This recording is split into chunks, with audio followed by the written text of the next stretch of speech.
Welcome to today, April 4th, Pinellas County Board of County Commissioners Workshop. Commissioner Long will be here shortly, and Commissioner Flowers is going to join us on Zoom.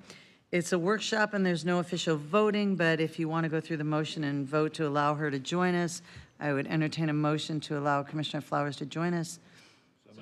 And a second, we got a motion and a second. All in favor? Aye. Great. So Commissioner Flowers, can you hear us? Yes, ma'am. Good morning, everybody. Thank you. Wonderful. We can hear you, so it's working out great. So we'll go ahead and get started. And Barry, we're going to talk about the strategic plan follow-up. We're going to be starting off with our strategic plan. So as you know, we met a while back and talked about a lot of different ideas. What we've done, and I'll bring Doug Thomas up and let him kind of lead this, is we've tried to capture your thoughts. And so this is really about seeing if what we heard is correct. We will take this information and align that with our departmental strategic plans, further develop these, and then we're going to have the next discussion, which is the budget. And so we can align your strategic goals, the direction you're asking us to take with our priorities as we develop the budget for you this year, and then move that out into departmental strategic plans. So Doug, with that, I'm going to turn it over to him and get going. Well, good morning. It's good to be back in Pinellas County. Thanks for Barry's introduction in terms of the process. As you all know, we met back in, I think it was February 14th. It was around Valentine's Day, as I recall. We'd worked through the process of kind of result of conversations I had had with each of you as elected officials to get a sense of what was working and what were your challenges and issues were. And so we spent about a half a day to work through that process and to look at your current strategic plan. And following that, we took a lot of notes on those elements, and then Barry and Kevin had asked me to help assemble kind of what we thought we heard. So today will be kind of an excerpt of that initial meeting. You've gotten the original material if you wanted to go back into that effort, but the goal here is really to talk about things that might look different or might be a change from where you are presently. And we just wanted to have a chance to make sure what we think we heard you say, you heard, we're correct. And so the goal here is not to get into the wordsmithing of the items, but to rather just make sure that the themes of what we heard you say that you wanted to add or change in your existing document, that we were able to capture that as well. So we'll try to do this in a very interactive fashion. So Barry's obviously reviewed it. My approach will to first and foremost go through your vision, mission statements, and your organizational values. And then we'll walk through briefly the discussions and the thoughts that you conveyed that you wanted to have some influence on and changing as it relates to your 4 different pillars in the area. And then I'll turn it back over to Barry in terms of next steps in terms of that process. So just to bring everybody back to where we were before, I've described the concept of using a strategic vision or a strategic plan and the analogy as a house. That if you start at the highest level, you as elected officials or policymakers, you set the tone, the direction, the vision, where you want to take the organization and the things you want to see happen in the community, in this case, the county of Pinellas. And that really becomes the top, the roof of your organizational structure. And then from there, the floors become a component of your strategic initiatives and the metrics in which you evaluate your plan. Those then roll into, as Barry mentioned, in action plans that then fold into your actionable budget document. And so you're doing things both in your operational budget and in your capital budget, which should be what we call alignment between what you're trying to accomplish as an organization, as an elected body, and then making sure your staff and your policies and your budgets and your personnel are all kind of hanging on to the same hymn sheet, if you will, so that everybody's on the same page. So your foundational document, you've gone through this process a couple times now, but I've given you just a snapshot of what your document is between FY25 and FY30 as the vision, mission, the key results, and the program areas or the pillar areas, and then some of the objectives that you're trying to measure within those areas. So with that in mind, we started off talking about your vision statement, and the vision statement that you've adopted is to be the standard for public service in America. And we went through some conversations when we last met, but the bottom line was there seemed to be a sense of just kind of, we're okay with that. There were some discussions about should that be America, should it be Florida, whatever the case effort, but as we went back and looked at the notes and reacted to your comments, there was a sense that we were okay with that vision statement as such. So I'll pause there to make sure we okay there, or is there any other effort that we want to change? We'll do the same with the mission statement and the values as well. Good? Okay. Thumbs up. That's what I didn't. Okay, your mission statement. Current mission statement, meeting the needs and concerns of the community today and tomorrow. And in a similar vein, a lot of conversations, but there was not as much really alternative options to that statement. Everybody seemed very comfortable with that. So the vision statement is kind of the why. The mission statement is the how. And so this gets to the how that you're going. So any comments on that one? Everybody good? 2 thumbs up on this one. Thank you. I remember, Dave, I know you were advocating, you're trying to bring some of your colleagues along, but weren't able to kind of get there yet. So we'll proceed with this. So thumbs up on the mission statement. There was your organizational values. There are 4: put people first, engage with purpose, focus on results, and work smart. And this one, we did have some changes to be discussed because there was a sense that all the people that do this work are your employees on behalf of the commission to advocate that. And so there was a desire to add an additional organizational value. After kind of going back and forth with staff, we decided that we felt that invest in our employees seemed to be reflective of what the commission was advancing. So that is a change that is being proposed. And I'll ask the same, either thumbs up or a consent that makes sense, that we heard what you were saying in that additional value. Yes?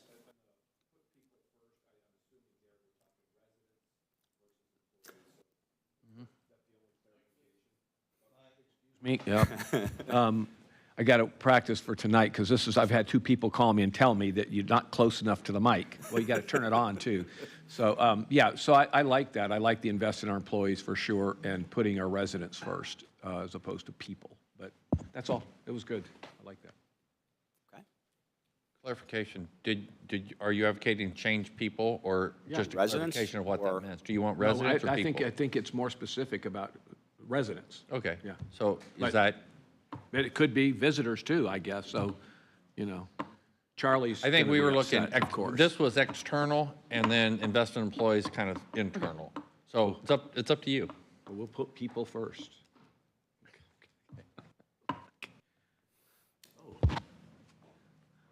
Our residents are people, our employees are, except for the bloodhounds, are people.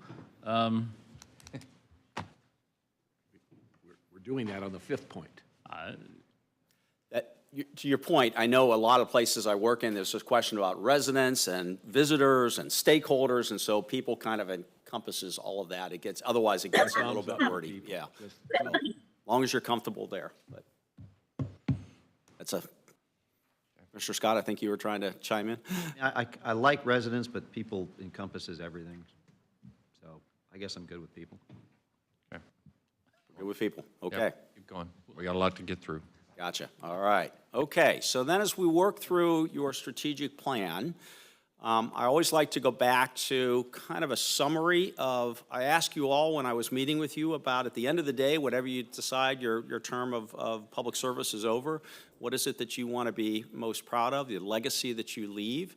So I've kind of summarized, we had a lot more of these, but they basically fell into some categories that you're part of: respect and consensus building and integrity, that you've made some significant changes in the Lealman area, and helping to transform and bring up that community and the challenges that it was facing, that you're aggressively focusing your infrastructure needs and they're providing appropriate investments to ensure the future viability for your residents, both current and future.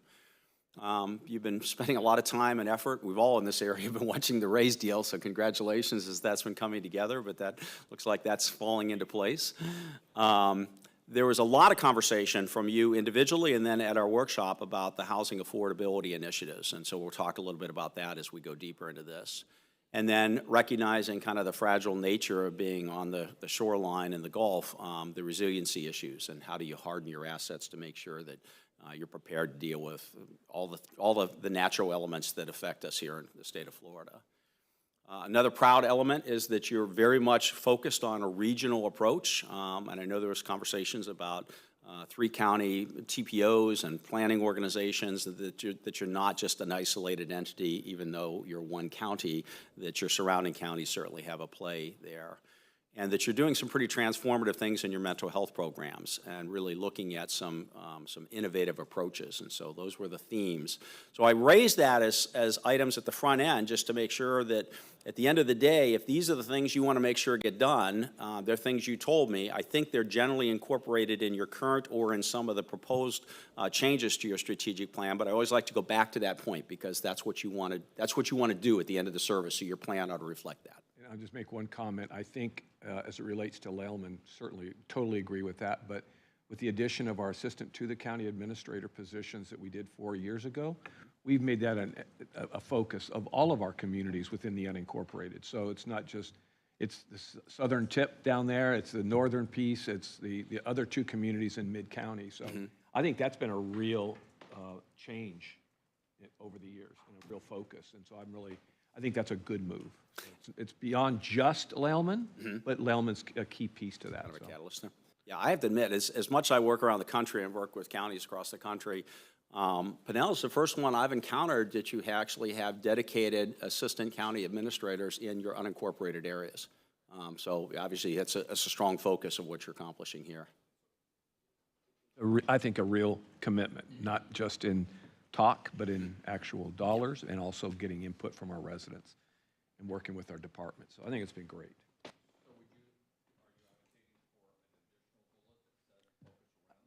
Yeah, I think that would be a good thing to add right below the Lellman one. The Lellman piece was kind of a separate one. We created a CRA there, but I do think that maybe that should be added because that was a real change the commission made a few years ago. You will see to that point in some of the changes about, in some of the priorities, there is a discussion about targeted CRA action. So I know, specifically, I think we've got some things that will address it on a broader basis. This was just what I'd heard from the groups as a whole. But this is what we have accomplished. To the Commissioner's point, if you want to add that, we can add a bullet that then it's reflective of your thoughts, if there's consensus. I think there is a change in a focus on our communities.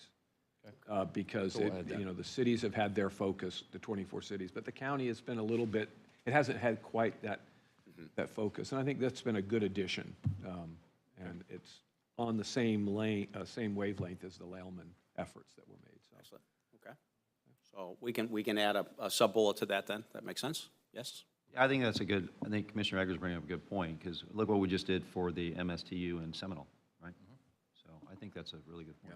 Yeah, I mean, Lellman is a separate kind of focus that we've done, but the focus on the unincorporated communities and being responsive to those communities is definitely a focus that's evolved and intensified over the 10 years we've been here. Think about all the facilities now that we take responsibility for, the shell of the facility, to take the pressures off those communities and put those monies into service. Again, a focus on those communities, and I think that's been a good addition. So, thank you. Gotcha. Okay, we'll make that adjustment. The other piece that I ask, once again, these are summarized. We had much more details and granular levels of comments from each of you as a result of the previous conversations. But I always like to say, what's working? What progress have you seen? And then on the flip side, any concerns or anything that might have been stalled. And so the themes that we had heard between the comments individual and then at our last session, the Wall Springs Green Space area, the CRAs, to your point, Commissioner. Toy Town, a lot of action and activity going on. There's some discussions about TDC funding and felt that there was some progress there.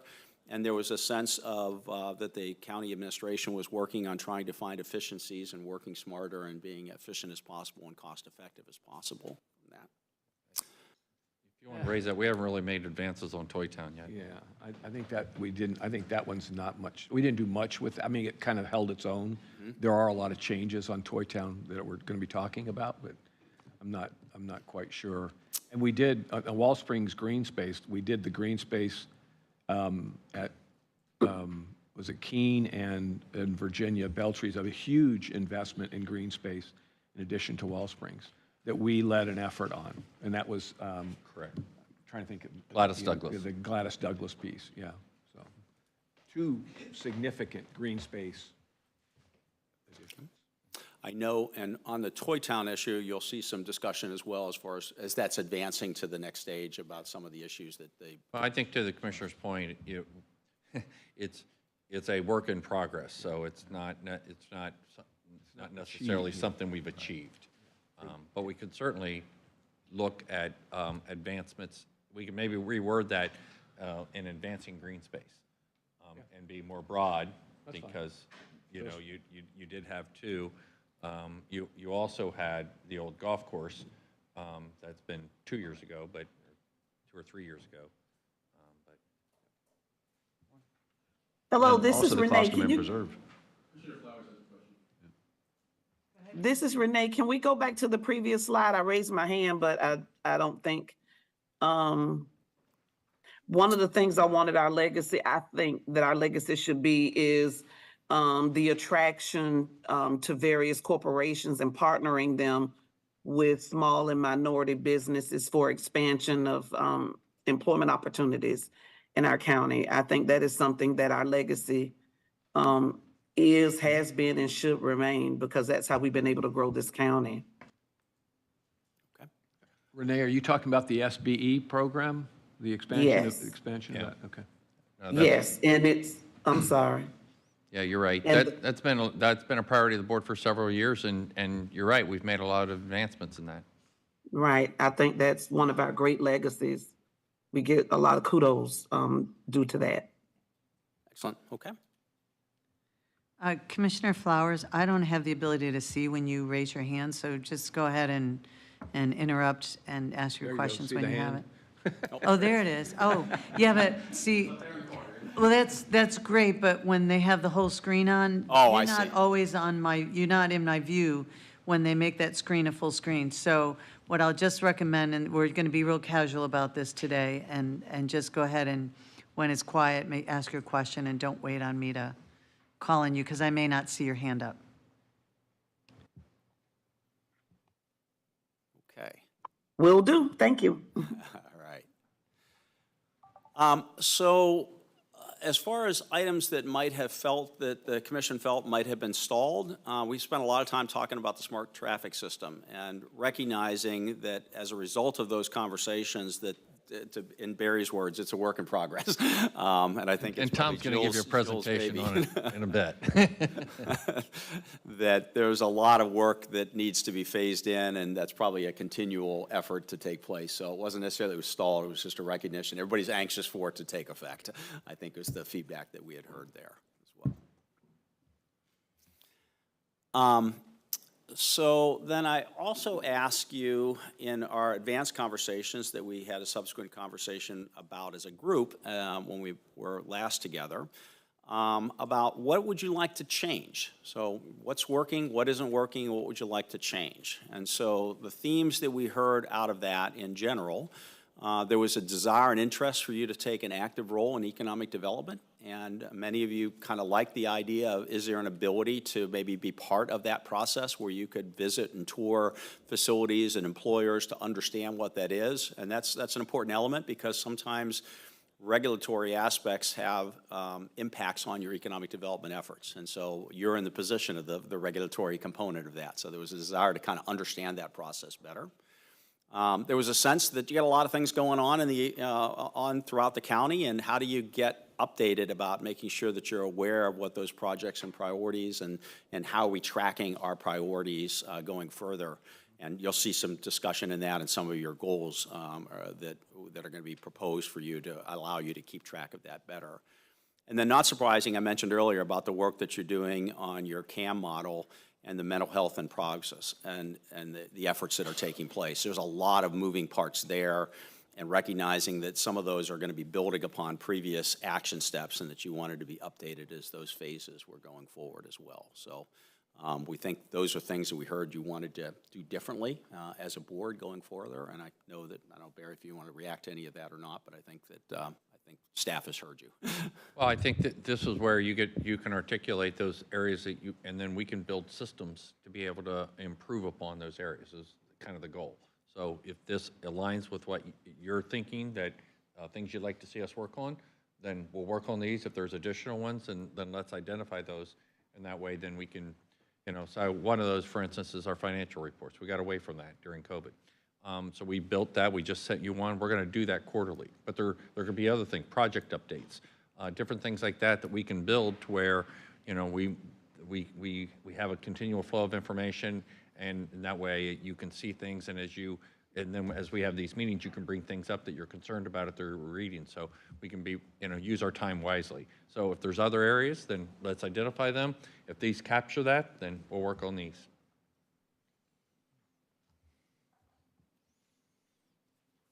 Yeah, I think that second point is really important.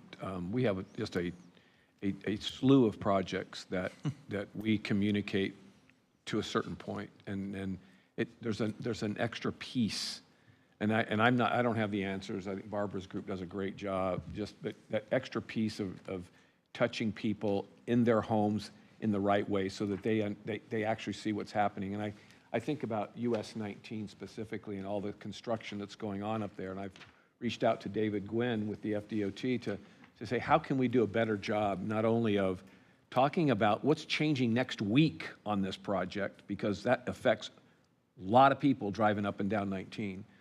Are there changes in the next few months that we need to be aware of? But people get home at night, late at night, and they get online and they're trying to figure out what's going on in their world. And changing 19's traffic flow, for example, is a huge deal. And I told them, I said, I don't know that we're making that connection to people. Because again, I'm starting to get people saying, well, what's going on? And so I think that part that you talked about, that second bullet point, is really, really important. But it's not just general discussion about us being updated, but our residents, where it really affects their day-to-day life. It's not strategic necessarily, it's tactical. Yeah. It's tomorrow, it's next week. So anyway, that's just a piece to add. But I agree with that second point. Okay. Good. All right. So as we then work our way through the process of your strategic plan and some of the priorities that you want to discuss, I wanted to kind of work through it. One of the first pillars we have is resilient infrastructure and environment. And this is kind of a placeholder slide. So at our last meeting, we kind of highlighted in each of your pillar areas, we highlighted the projects and priorities that are currently in your plan. And so those will retain unless they get wrapped up, but basically there's 30 of those. And then initially the outcomes that were identified under this particular pillar were traffic volume, travel time to work, county infrastructure report cards, and population within a half-mile parks, and also a natural environmental index. So in other words, you've got these projects, you've got outcomes or staff reviewing those, and you can kind of use that as a scorecard, whether in total the priorities and projects within this particular area are kind of moving the bar, so to speak. And so I want to just use this as a foundation to say we reviewed those will continue unless the project has been brought to a completion. But I want to then talk about things that might be different going forward that you'll be talking about adding to your strategic plan. And we'll do those for each of the 4 pillars as we go forward from there. So I do have one thing. So we've always, well, for the last 10 years, we've always had ensuring our sewer systems and our stormwater systems keep up with our population growth and maintenance and stuff like that, and repair, and our programs to help our homeowners maintain their own private laterals and the rebates that we have for that. And I didn't see anything about, and unfortunately I wasn't at that strategic plan meeting, but I think that was, I know we talk about roads, we talk about stuff like that, but I think we should keep that on the radar because there's still so much work to do. And I didn't see sewers at all in there. And I think they're just so important, and it's not included in there, and I don't know, I just kind of felt like it still somehow needs to be at the front. And that's fair, Commissioner, that's a fair point. Obviously, you can't put all, that is within the departmental performance Yeah. metrics, right? But for those things that captured the commission's attention, in other words, it's that high priority, that's exactly what this is for, that you may want to elevate that just because it's such an important issue that we're working on. So if, we could Yeah. come back with something that would I add mean, an outcome measure to that, but we do measure it. It just doesn't elevate up to Yeah, your level. I just kind of felt like it was kind of missing, and there's a lot of things that made it in that, but I just didn't feel like that Okay. bubbled up, and I think it needs to stay kind of up on the, Okay. thanks. But we'll look for an outcome that measures some sewer infrastructure, or utility capacities to meet your needs. It's really focused around SSOs, correct? It's really focused around SSOs, and then I think private laterals, because, and again, that goes with it, but, Goes out you know, under we SSOs. instituted a private lateral program, and I'd like to know if anyone's using it. Is it an effective program? Are we promoting it well enough? How many people have taken that rebate? Because, unless we do that, that house to the street private lateral, if we don't start, any I'm new getting a project report should for you be, on that. are we having any impact on getting those private laterals that, aren't ours, that we can't go on private property for? We offer a rebate. How many people have used that rebate? Do we need to promote that rebate a little more? It's $3,500 people can have to help pay for that cost. There's money to do inspection. Is anybody using it? Did the citizens even know about it? Have we done an effective marketing campaign to see if they know about it? I don't know. So that goes back to the reports. You did ask for that information. Jeremy's putting that together for you. Yeah, I'm just saying So, it's- But to the point for, if you want to add, we can add on the next page, on the proposed outcomes, we can put something around SSOs, because that's all encompassing. I mean, Yeah. the reason you do a lateral, the reason you do find and fix, the reason you do the programs you guys adopted is to eliminate SSOs, Yeah. right? And so if we capture it there, all the other programs feed into that. Okay, well, I think that works. I just didn't want it to get put on the, I think it still needs to be up front. Okay. No, if I could, yeah, it's definitely something that we should, to me, elevate it similar to when we do the traffic study or the traffic light program.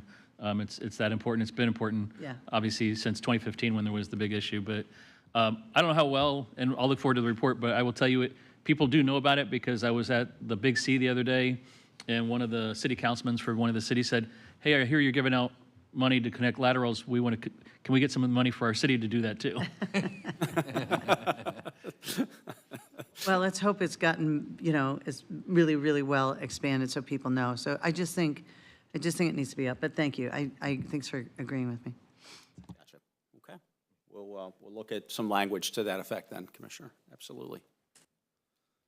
Okay, so as I said, this was your current process. Let me kind of walk you through some new priorities that we heard you say during our last meeting. So these would be something staff would be potentially adding, assuming there's consensus with you as a board. So first one was review the current Penny for Pinellas program, determine and articulate the infrastructure funding levels in the next initiative. There's a lot of conversation about what you're spending and how much goes to infrastructure improvements there, but there was a sense as that comes through its next iteration that maybe that could be articulated differently, because I know there's some questions about how much your millage goes for infrastructure and transportation type projects vis-a-vis your Penny for Pinellas. So I'll just stop at that first and say, is that kind of what do we hear you correctly on those on that item? Yep. Okay. There was also a lot of conversation at the board. The next topic is, what is the airport's role in your county operations? I know it's an enterprise fund, so it generates its own revenue and kind of runs itself, so to speak. But there was a sense that given transportation and autonomous, and air taxis and everything else that's happening around there, that there was an element of maybe you want to get a little more close or snuggled up, if you will, or using as in kind of layman's terms, with your airport to have a better understanding of what they're doing and what you're trying to do as it relates to transportation infrastructure. So there's a sense there that plays a higher role than maybe it has in the past in your planning processes. Is that a fair statement? It's also just such an economic driver. for the county as well. And, you know, we're going to get a presentation later today Yeah. about what that expansion plan looks like and, you know, how does that look for the next decade and beyond. So I think it's really important. Certainly. And a lot of conversation in your tourism and the beaches, and a good portion of that is your traveling leisure travel, your stake or residents that come to the area, so. Commissioner Long. Yes, good morning, and thank you for being back here again to give us an update. Pleasure, thank you. I'm very curious about, I know Tom was here a few minutes ago and he walked out. I don't know if he left, but I'd be curious about the airport, how we compare with, for example, how Sarasota Regional is doing. I know they're about the same size, I think. Oh, here he comes, he's back again. Tom, I'm talking about your airport. I'm curious about the comparison between our airport and Sarasota Regional, because I know that they have a lot going, and you don't have to necessarily No, answer. don't come up. Yeah, yeah, not for right now, but just, you know, when you have time to think about it and come back. Well, he's going to be presenting here in a few minutes on the airport, so maybe he can think about Oh, so save that. my comments till then? Okay, good. It'll give me time to think of more. So you've gotten your heads up, Tom, right? You know what's coming, right? Okay. We also had a lot of conversation. The third major bullet was on beach renourishment. And you've talked about the miles of beachfront you've got, and we've talked about the impact of storms and the traditional use of the traditional beach renourishment program through the Corps of Engineers or through other measures. But there was a sense that, I think largely because I think one of your beach renourishments you did, and then it all got washed out after one storm. And so this question really was, are there other measures that the county should or could be exploring that might be more preventative in nature or proactive in nature as opposed to replacing shoreline that had been lost? And so we sensed that there was a desire to at least have the county kind of kick, or have your staff kick those elements and options around, and they all come with costs and price tags and pros and cons, but that was a new initiative that we had heard come out of that effort. So is that fair representation of your perceptions there? Okay. So that wrapped up that particular pillar area as far as new initiatives. So what would take place in that, as well as the other three that we'll go through. Your staff's going to, assuming everybody is on board as we were there, they will actually wordsmith and come back with you with a plan that will actually have language associated with projects or initiatives that will articulate those things that we just covered as well. So the next pillar is healthy and safe communities. You currently have 27 projects and priorities identified. The outcomes that your staff is measuring as it relates to all those different elements, including some new ones that we'll be talking about here shortly. We're looking at metrics associated with adults in good health, your early mortality rates, and your national hazards risks. And the new priorities we heard under this pillar, the first one was support the development and access to sports and recreational assets for the health and well-being of our residents. So kind of on a global perspective, what's your role as a county? And that was something that wasn't necessarily articulated in your current projects and priorities. And then getting back to Commissioner Eggers' comments on Toy Town, that's starting to be rising in level of importance because of the status and the timing of that. That there's a desire to add a priority about recreational fields and the tournament venue and what that can mean to your area. But there was some sensitivities that there are a variety of other parks that do attract tournaments and programs, and you want to make sure that we're doing that in concert and not in detriment to those existing facilities. Then there was also a desire within for this kind of general area of recreation assets, exploring the Seminole Youth, MSTU, and recognizing that that's being funded over multiple phases from the Penny for Pinellas proceeds. So I'll stop there and give you a chance to react to anything there if we've captured those appropriately or if there's any other elaborations we need to work through. Hearing none? Okay. In this category as well, in healthy and safe communities, we had a lot of conversation about the role of the county and recognizing there's a lot of potential duplication of services, especially in police and fire and first responder services. At the end, there was a sense that the county commission supports that, and recognizing that they are all kind of interrelate back and forth, but there was not a desire necessarily to make any changes there.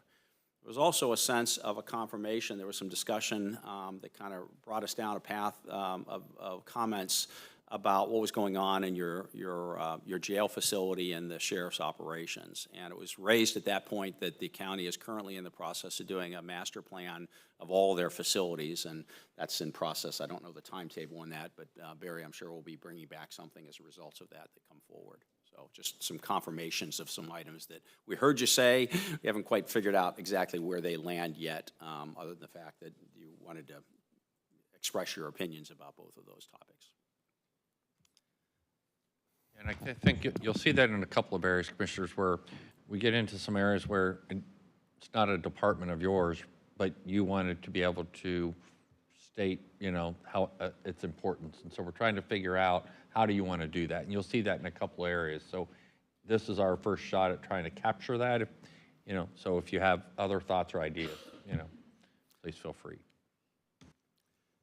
I suspect what will take place, to follow up on Barry's comments, once your facilities plan is done, there'll be a series of recommendations on projects, and they may come back to you, and you'll, whether that becomes a priority or project or how that plays out will be where. But right now, it's kind of in transition. Barry, I wasn't quite sure I understood your comment about that it's not necessarily one of our departments. So for instance, around police and fire, again, now certainly you fund the sheriff and have involvement there, but not necessarily fire agencies. They have their own departments. We're going to get into other areas that in some things we heard that how do we say what our desire is around transit or other things that are really other agencies. And so there were some things that were mentioned, and we're trying to capture in our strategic plan without owning that item necessarily. Maybe you can influence it, but not, be directly responsible or financially responsible. And so it's always hard in a strategic plan to capture thoughts, but not necessarily have operational control. And I want to be able to interpret that because other people will interpret it differently. And so I want to capture what you're trying to accomplish. And so I thought you were talking about the sheriff. We certainly are all in with the no, sheriff's the sheriff, department. he's going to give you a bill for that one. Yeah, the other I agree with. Yeah, I think the word supporting is right on the others. Okay, yeah. Now that's what I was talking about because, because I want to know, and you'll see some of the others. Does that mean that we support them, we want to help them when they lobby or this or that, or are you saying that it's a priority and we should be putting money over there, right? So there's a difference in the way you word something. And that gets back to the point. At some point, the organizations that do strategic visioning properly as they align their budget with their strategic plan. As you said, this is stuff that's important to us, and here's how we're going to spend our money. Our checkbook reflects what we've said is important, and that's what Barry's trying to get at here. Some cases, there's elements that are outside agency that you've got influence on, but you don't necessarily have expenses, but you've got a thought and opinion as a governing body of the county as a whole to be involved with. So it gets a little bit tricky in some cases there. But we want to make sure that we understood it and the staff understood, and that's why we just mentioned these as more confirmation than necessarily a priority that you're funding per se yet. So the next pillar area, prosperity and opportunity. You currently have 27 projects and priorities identified. You can see the outcomes there, the housing cost burden, percentages of your residents that are living in poverty, your labor force participation, and your economic output as a GDP. So you've got some ways to kind of track that. We had a lot of conversation in this area. And so some of the discussions, and this gets to, first and foremost, as you now move forward with your plan to relocate a good portion of your downtown county complex, that there was a desire that all those stakeholders, whoever they may be, city, county, players, economic development agencies, all those sort of things, need to be involved in that discussion. So that's something that was not currently in your plan, and we anticipated, because of the timing of that and your action of recent, that should be a priority in some way, shape, or form. So, on that subject, and I don't know how much we've talked about that Live Local Act, but, every time we lose industrial land, we lose our ability to create high-paying jobs for people that live in this county. And I know there's not a lot we can do because that was a state law, and I don't think they have done a glitch bill to fix the real problem here. And so, when Florida expanded their ports to make sure we could bring in the big Panamax ships, we were then, and we were really pushing manufacturing. And Pinellas County used to be number 2 in manufacturing, and I believe we have fallen to number 3. And we don't have a lot of land left in which we can bring in manufacturing, but when we can allow a builder just build residential on our industrial land, then we are shrinking our ability to have good, high-paying jobs. And so I just don't know if we need to join Pasco County, if we need to do things like what they're doing, because if we don't have the ability, Florida only had 2 legs on their economic driver stool, and it's tourism and agriculture. And as we lose more and more agricultural land for development, and then with this Live Local bill to lose our industrial land for residential, expanding those ports eventually will be moot, because we won't be having the manufacturing we need to be filling those ships. And that's some of our biggest problems, is we haven't been able to fill the ships. We can empty them here, but we've had little to fill them with. But as we lose, we've already shifted to 3rd in manufacturing. We were 2nd in manufacturing, and we've lost 2 huge pieces of property already that were industrial. That could have been great opportunities to bring corporations, manufacturing to Pinellas County, and now that's no longer even an option. And so, should we be doing anything about that? Should we be active about that, or do we just want Pinellas County to be tourism? Economic leg on our stand. So at the next work session, we're going to talk Live Local, because the latest provision, okay, that they provided, and that was a modified fix. Certainly, Pasco's concerns were not fully supported, and so there's a usurping of local control over that particular issue. However, they did a bill that really addressed the 80 to 120%. And so right now it covers anyone, and especially up in Pasco, where somebody at 120% was really market rate. So the economics worked out that way. It's a little bit more expensive here. But we're going through that bill. You do have the ability to adopt an ordinance saying that we have sufficient affordable housing in that category, and they do it as a region. And because they do it as a region, including Hernando County, we would qualify for that. We're looking at that. We want to get a good legal opinion out of that before we make recommendations to you. But yes, we do need to talk about Live Local. The good part about Live Local is you sponsored the what's it called, where we looked at our industrial lands?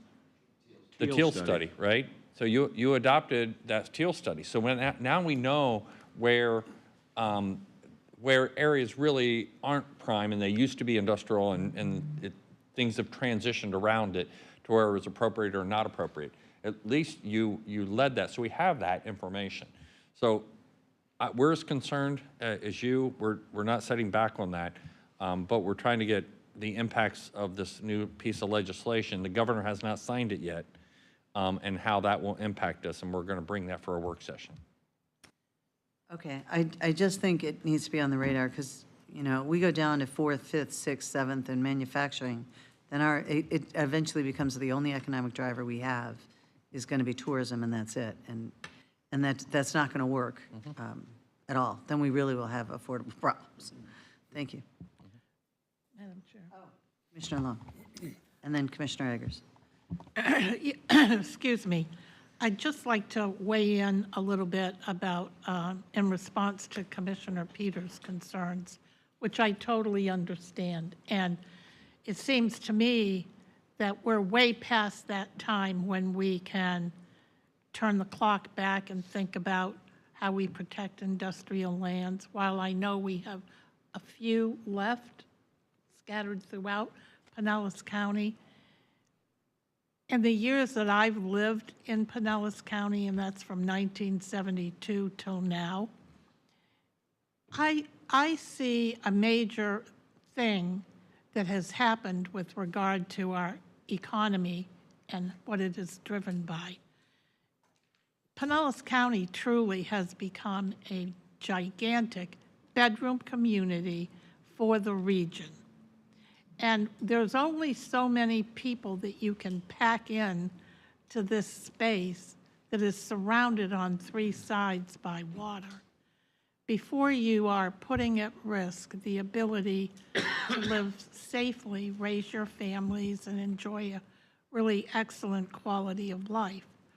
So do we really want to continue to build our manufacturing sector and try to compete on that side of the fence?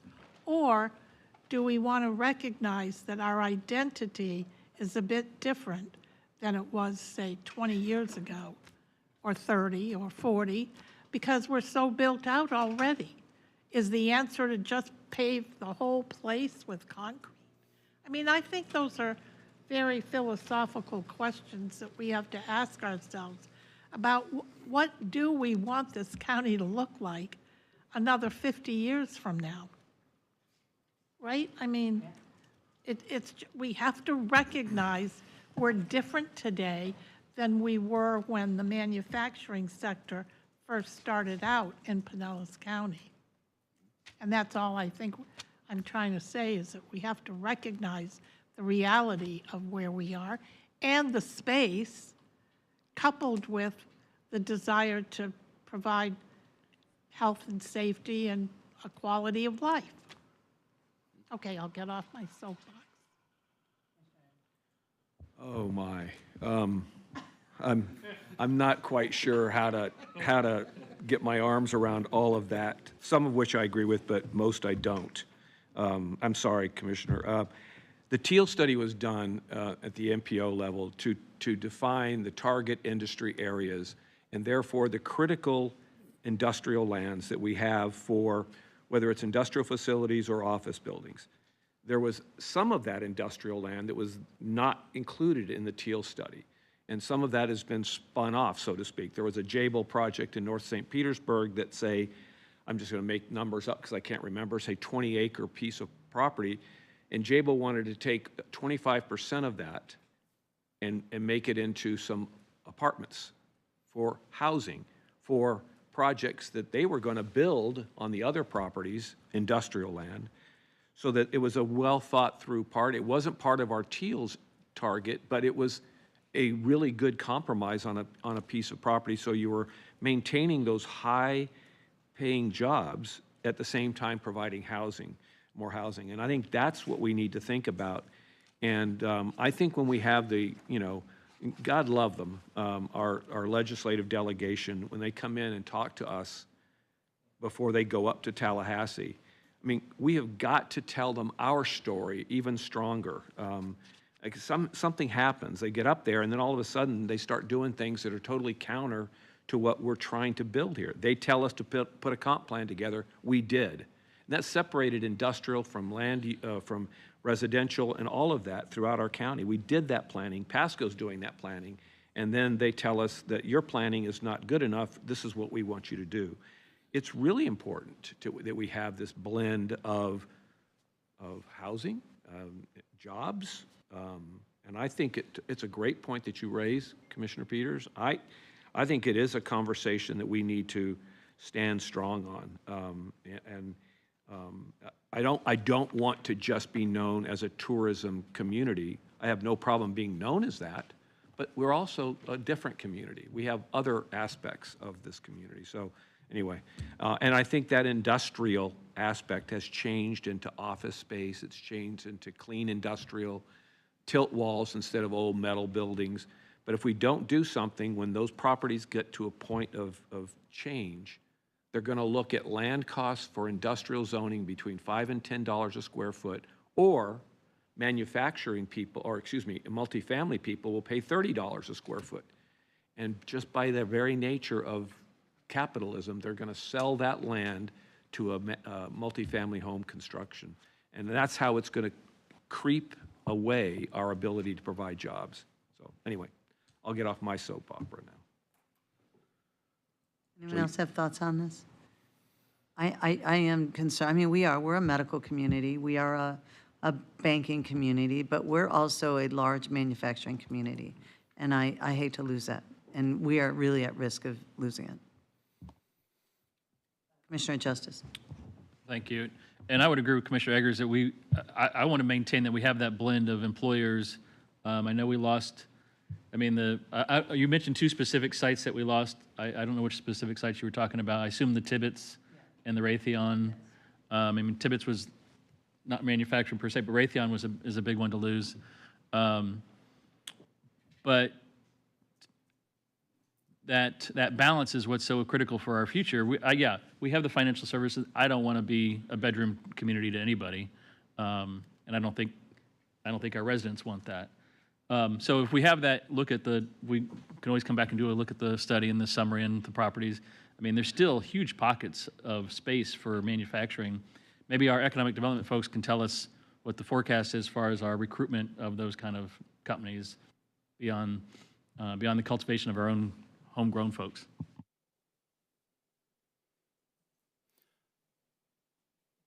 Did we give you enough information? Well, yeah, I'm having a flashback to being a city manager, trying to figure out how it all lands again. Sounds like, though, there's a desire to incorporate something as it relates back to your available acreage for different classifications as a kind of a revenue generator, so to speak, industrial, commercial, residential. That right now, I don't know that there's anything that speaks to that per se, other than, as you said, the Live Local plan that's impacted you in some way, shape, or form. So my sense is there's a consensus to put some language together in your plan that at least raises that as an item of a continual, if nothing else, a monitoring and trying to determine if you need to take any actions locally. So I'll take a stab at that. I think that's what I'm. We can really get it around balanced land use plans, that provides, housing and employment opportunities, for our residents. And we'll make it broad so we can, deal with things that come up over time, but specifically around what you just said. Let's take a shot at it. We'll send it out to you, get your reaction to that. Yeah, I mean, really, it's just, you could put language in there that our land use can facilitate high-paying jobs and not just multifamily on top and storefront on the bottom. Yeah. Because storefront is not going to generate enough money for people to be able to pay those rents. And we need to have that balance of high-paying jobs. So It has an impact on your transportation, because if they're not here, then they're driving somewhere else, and that impacts another element of concern to you. So We'll take a shot at it. Commissioner Yeah, Eggers. just one, not to be discussed necessarily, just thinking about, because we said we weren't going to get into wordsmithing, so just a 30-second comment on resilient infrastructure and environment. I get that. It's pretty specific. A healthy and safe community, I think that's pretty specific. I'm not sure what prosperity and opportunity is. So if we could maybe define that a little bit more specific to what we're trying to accomplish in that one, like it is with housing and it is with economic development. And it just, another way of defining that in a more active way that you've done in the first two, that we've done in the first two, I think would be helpful in terms of defining what we're trying to accomplish there. that you're trying to achieve prosperity and economic Yeah, opportunity. something, something. I get. Yeah, I hear thank you. Okay. Okay. I know we drifted a little bit. Are we good with what we've outlined here in terms of your downtown redevelopment plan before I shift to the next slide? It's okay. That's the nature of this process. We will move around as necessary. But we okay with this one? Yep. Okay.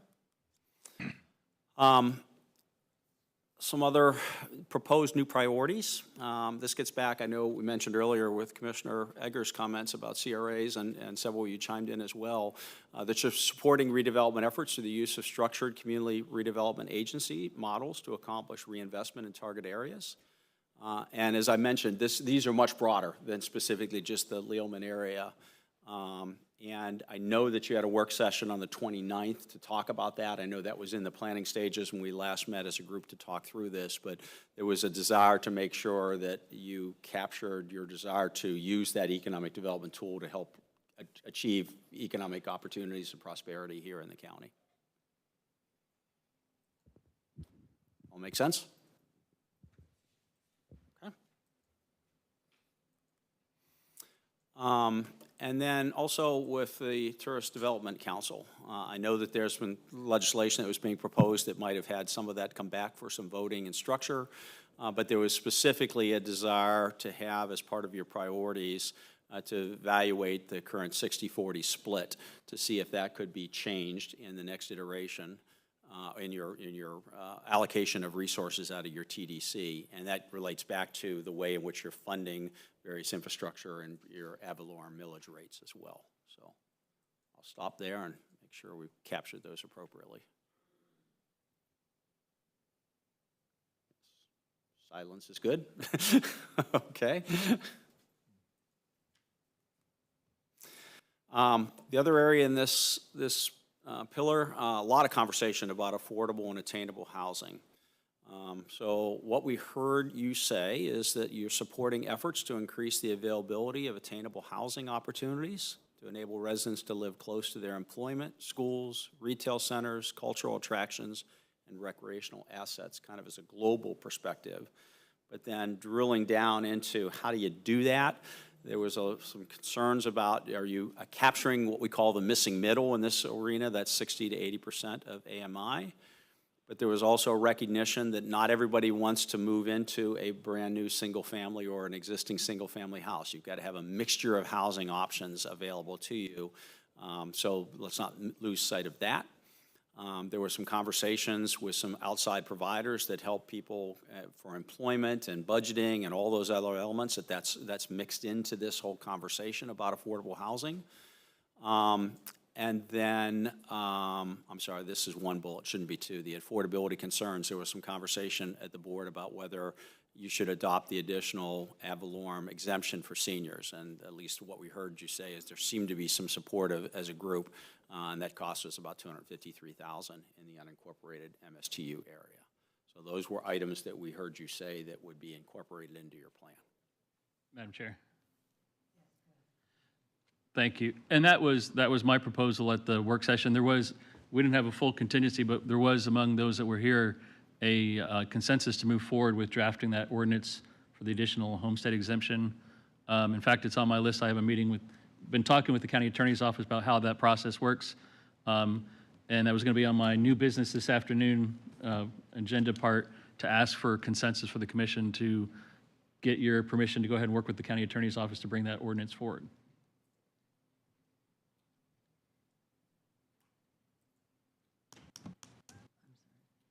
Were you asking me a question? And I truly apologize if you were. It's okay. It was asking for consensus of the commission to give me permission to work with the county attorney's office to bring that ordinance forward for the additional senior homestead exemption. Okay, I have consensus. Anybody feel that? Yes, yes? Very good. Okay, good. We'll bring it forward. Thank you. Thank you for doing that. Strategic planning in play, right in front of your eyes, right? This goes forward, so. Okay. Any other comments on, as I said, a lot of conversation and effort, and I know you got some plans, but staff will bring back some action plans as it relates to these priorities. Real quick, if you go back, sorry.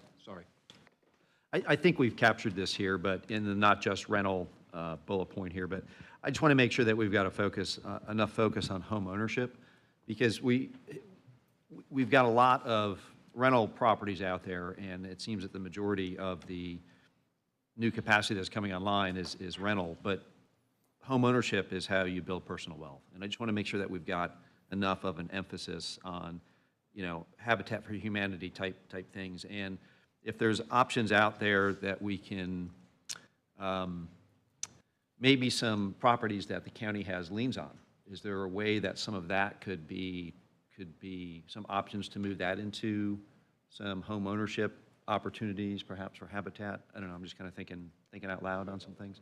Just want to make sure we have enough emphasis on that, because we don't want to be just a bedroom community. We don't want to just be a rental community either.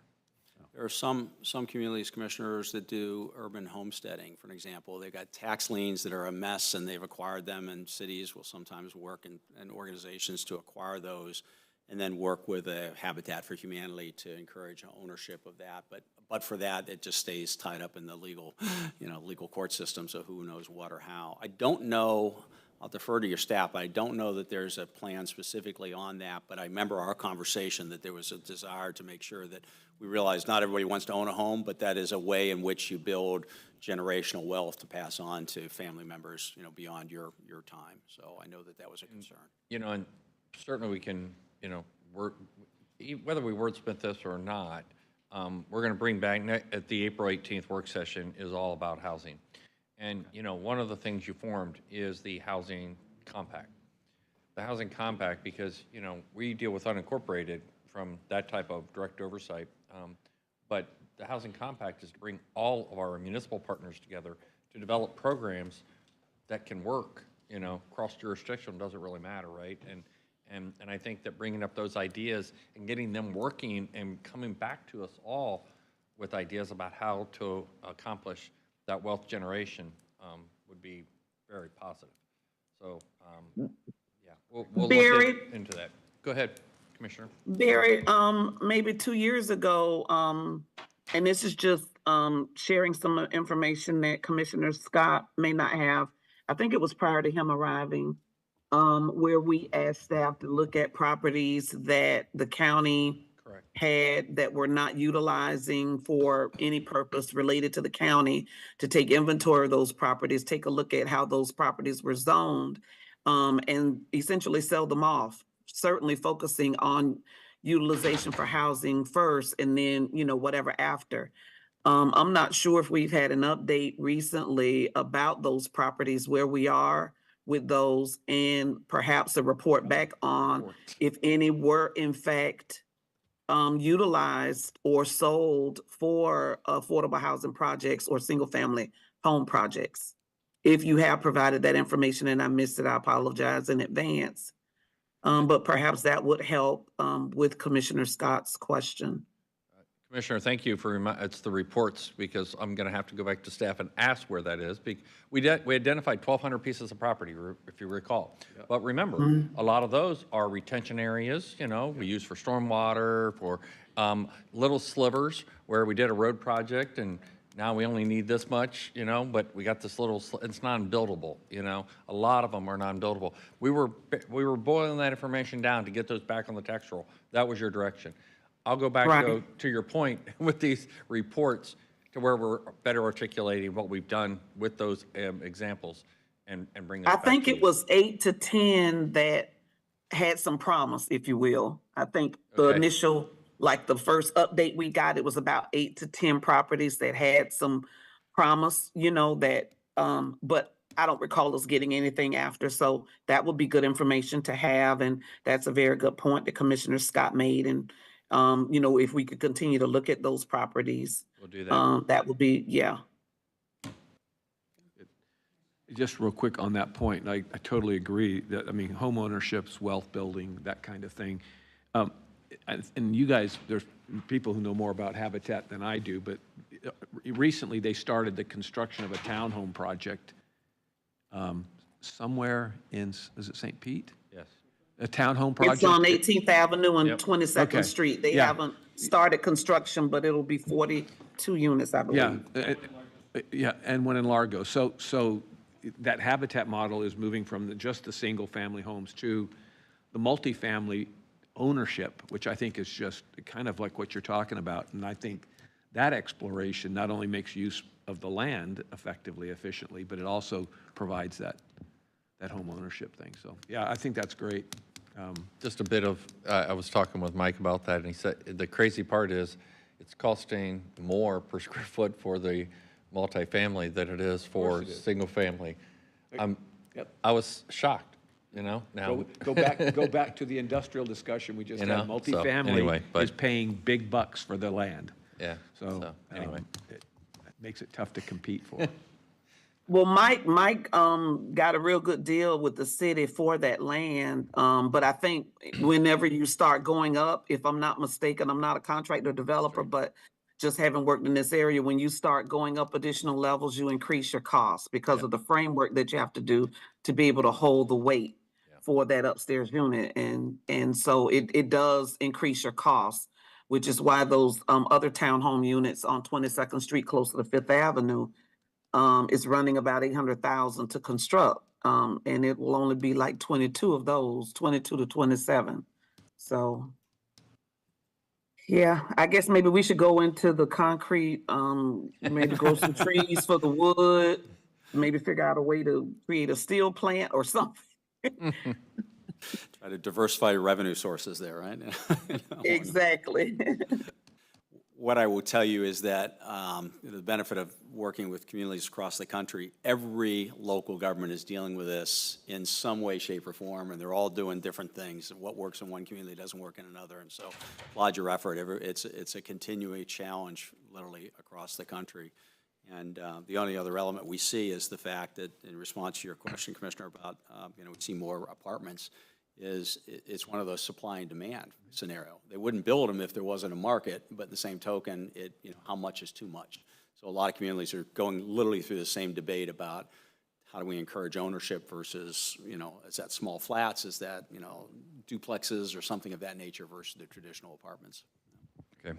And the last point I was going to make is back on the, before we leave the prosperity and opportunity section here, that 60-40 split that we were talking about with the tourist development, I can't remember it necessarily being to offset county ad valorem. I mean, if we could use it for infrastructure, if the state changed the law and said we could use it for infrastructure, it might do that. But it was kind of like, or maybe it was about that. I don't remember the discussion about, was it about maybe towards roads and No, it's that kind of about, thing? it's our capital plan within the TDC. It has nothing to do with our ad valorem. Yeah. You can't use that for that purpose. So it'd be changed to offset To offset our. additional capital requirements. What is it, our TDC capital program? Yeah. Yeah, Okay. and that includes, your beaches, that includes, the request you have from the Dolly or whoever, and, Yeah, and until the state changes that, I think that last part's probably not yeah, applicable. I think you're correct on the word, we got the wording wrong. Okay, Gotcha. thank you.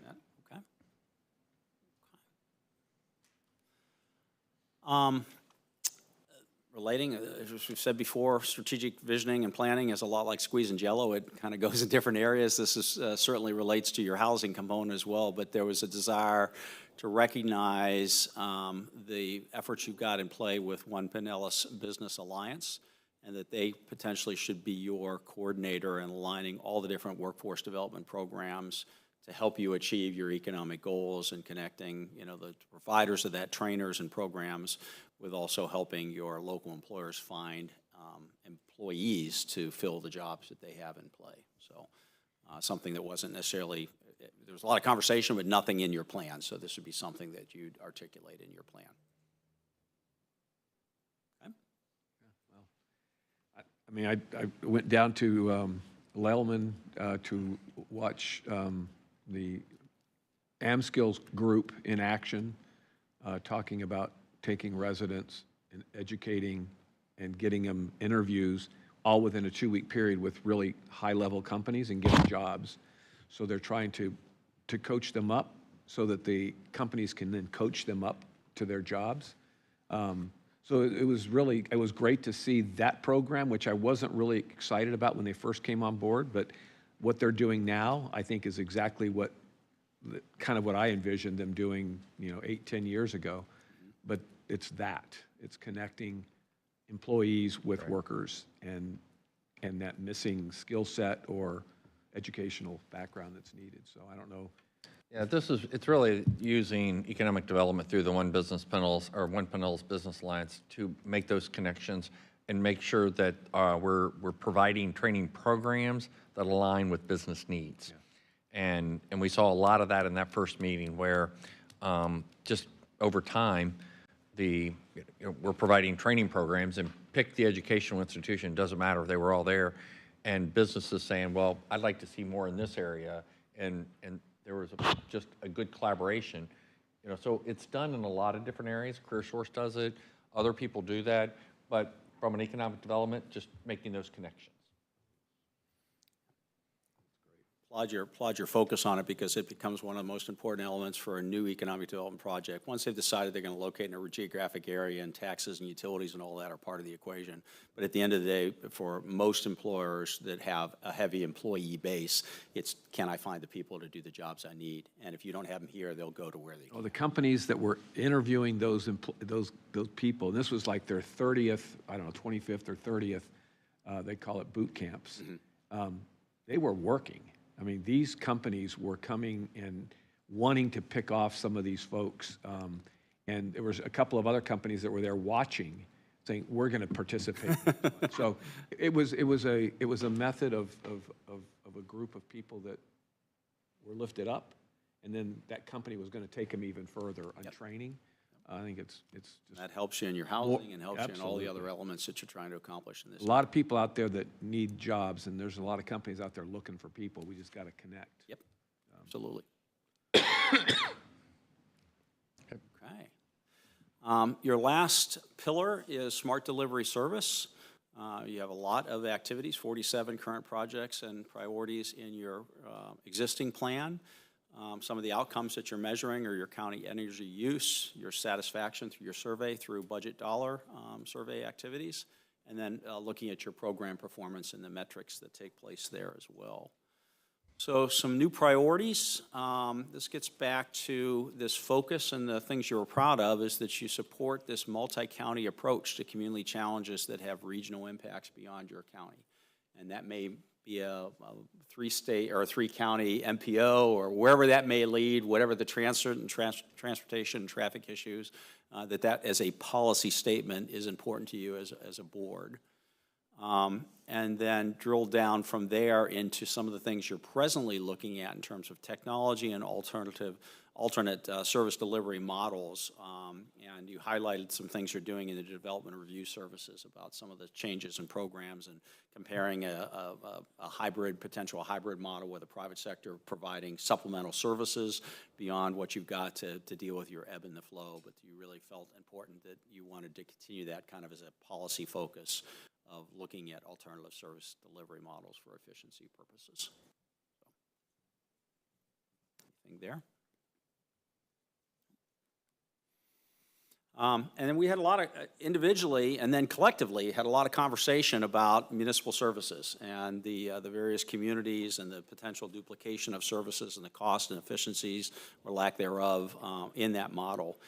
And this got to be a question of philosophical approaches that I think all of you felt if we could do this more efficiently and effectively, and we could be the player, or the county could assist in that fashion, whether that's the player or being the convener of those conversations. But there was also a respect of local government control, that if a given community has made a decision that they're going to have a police department or a fire department, that's their call.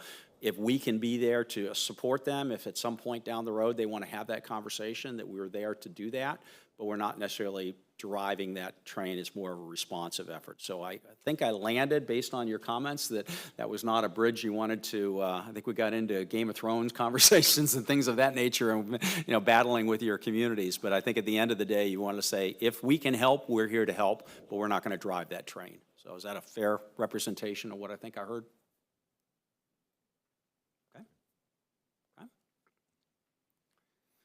Okay. And then a lot of conversations about how you want to stay engaged in the legislative activities. When we did this, we had our last session, we were still in session, and so I know everybody was kind of top of mind of many of you in terms of what was going on. I know that Barry has talked about some transitions that were occurring in terms of the advocacy model here for the county.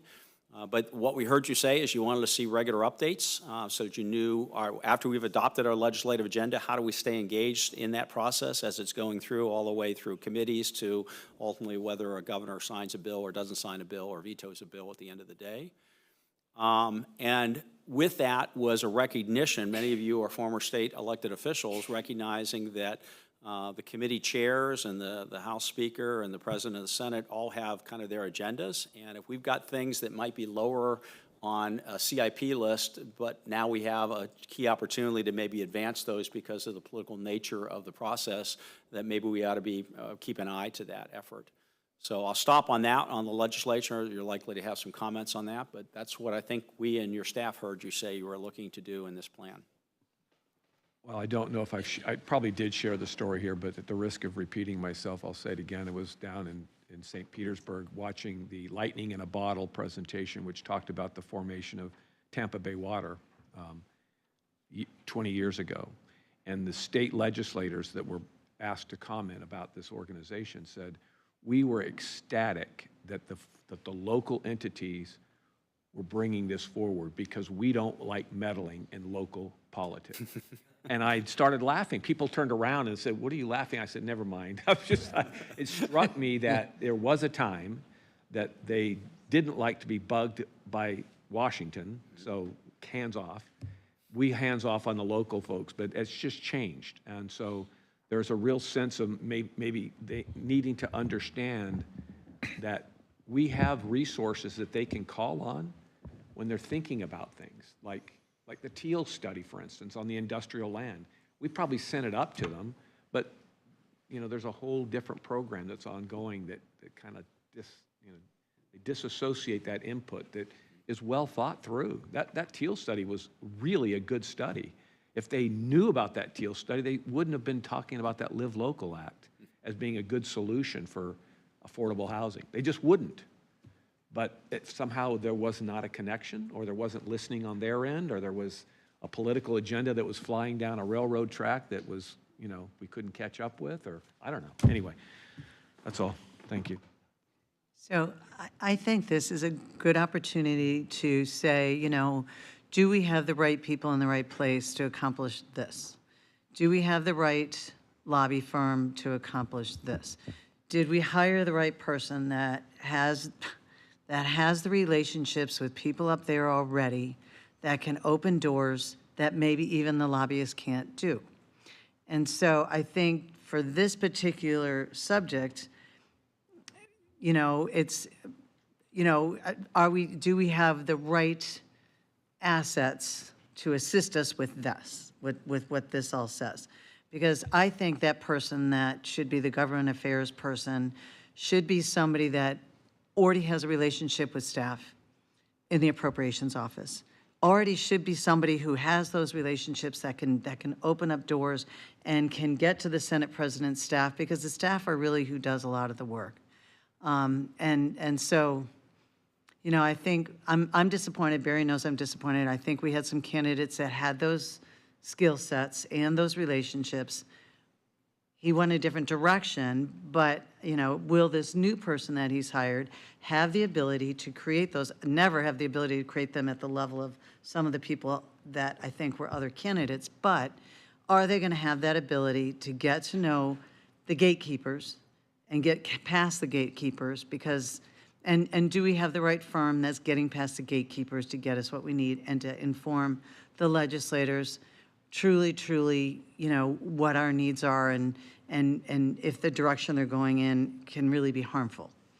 And so, what does that look like and how do we do that? And, is there a way in which we can determine if we've got those assets within, our organization to really do that? So I don't know how we do that, but putting it up there is one thing, but to be able to be successful on this one, you have to have those right elements. And so how do we know if we have those right elements? And I don't know. So, Janet. Thank you.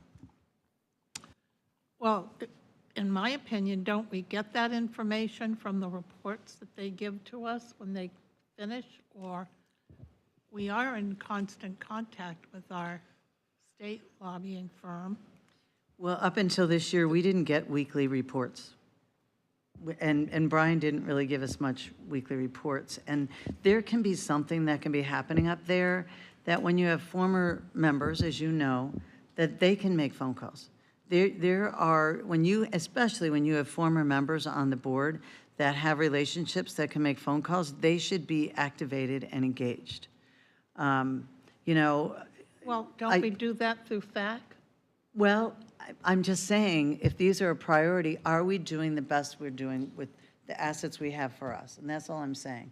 And how do we look at to see if in fact we have the best firm and if in fact we have the best people assisting us in doing that? How do we do that? What does that look like? Is there a dashboard or a scorecard for that? You know, it's no different on Beach Renourishment. I mean, I've got a great relationship with Senator Scott. Have I been engaged in contact with his staff? Yes, as we should be. And I think we ought to be practicing that more often, right? And so do we have a way to see or measure on this subject? Is there a way to measure, do we have the right assets to be the most successful for this? I don't know. Is there a way to measure that? You have it, Commissioner Latvala? Thank you, Madam Chair, and I agree with a lot of what you said, and not to bash our current lobbyist firm, but when I was in the House leadership and when my office was right next door to the House Appropriations Chair, I rarely dealt with them.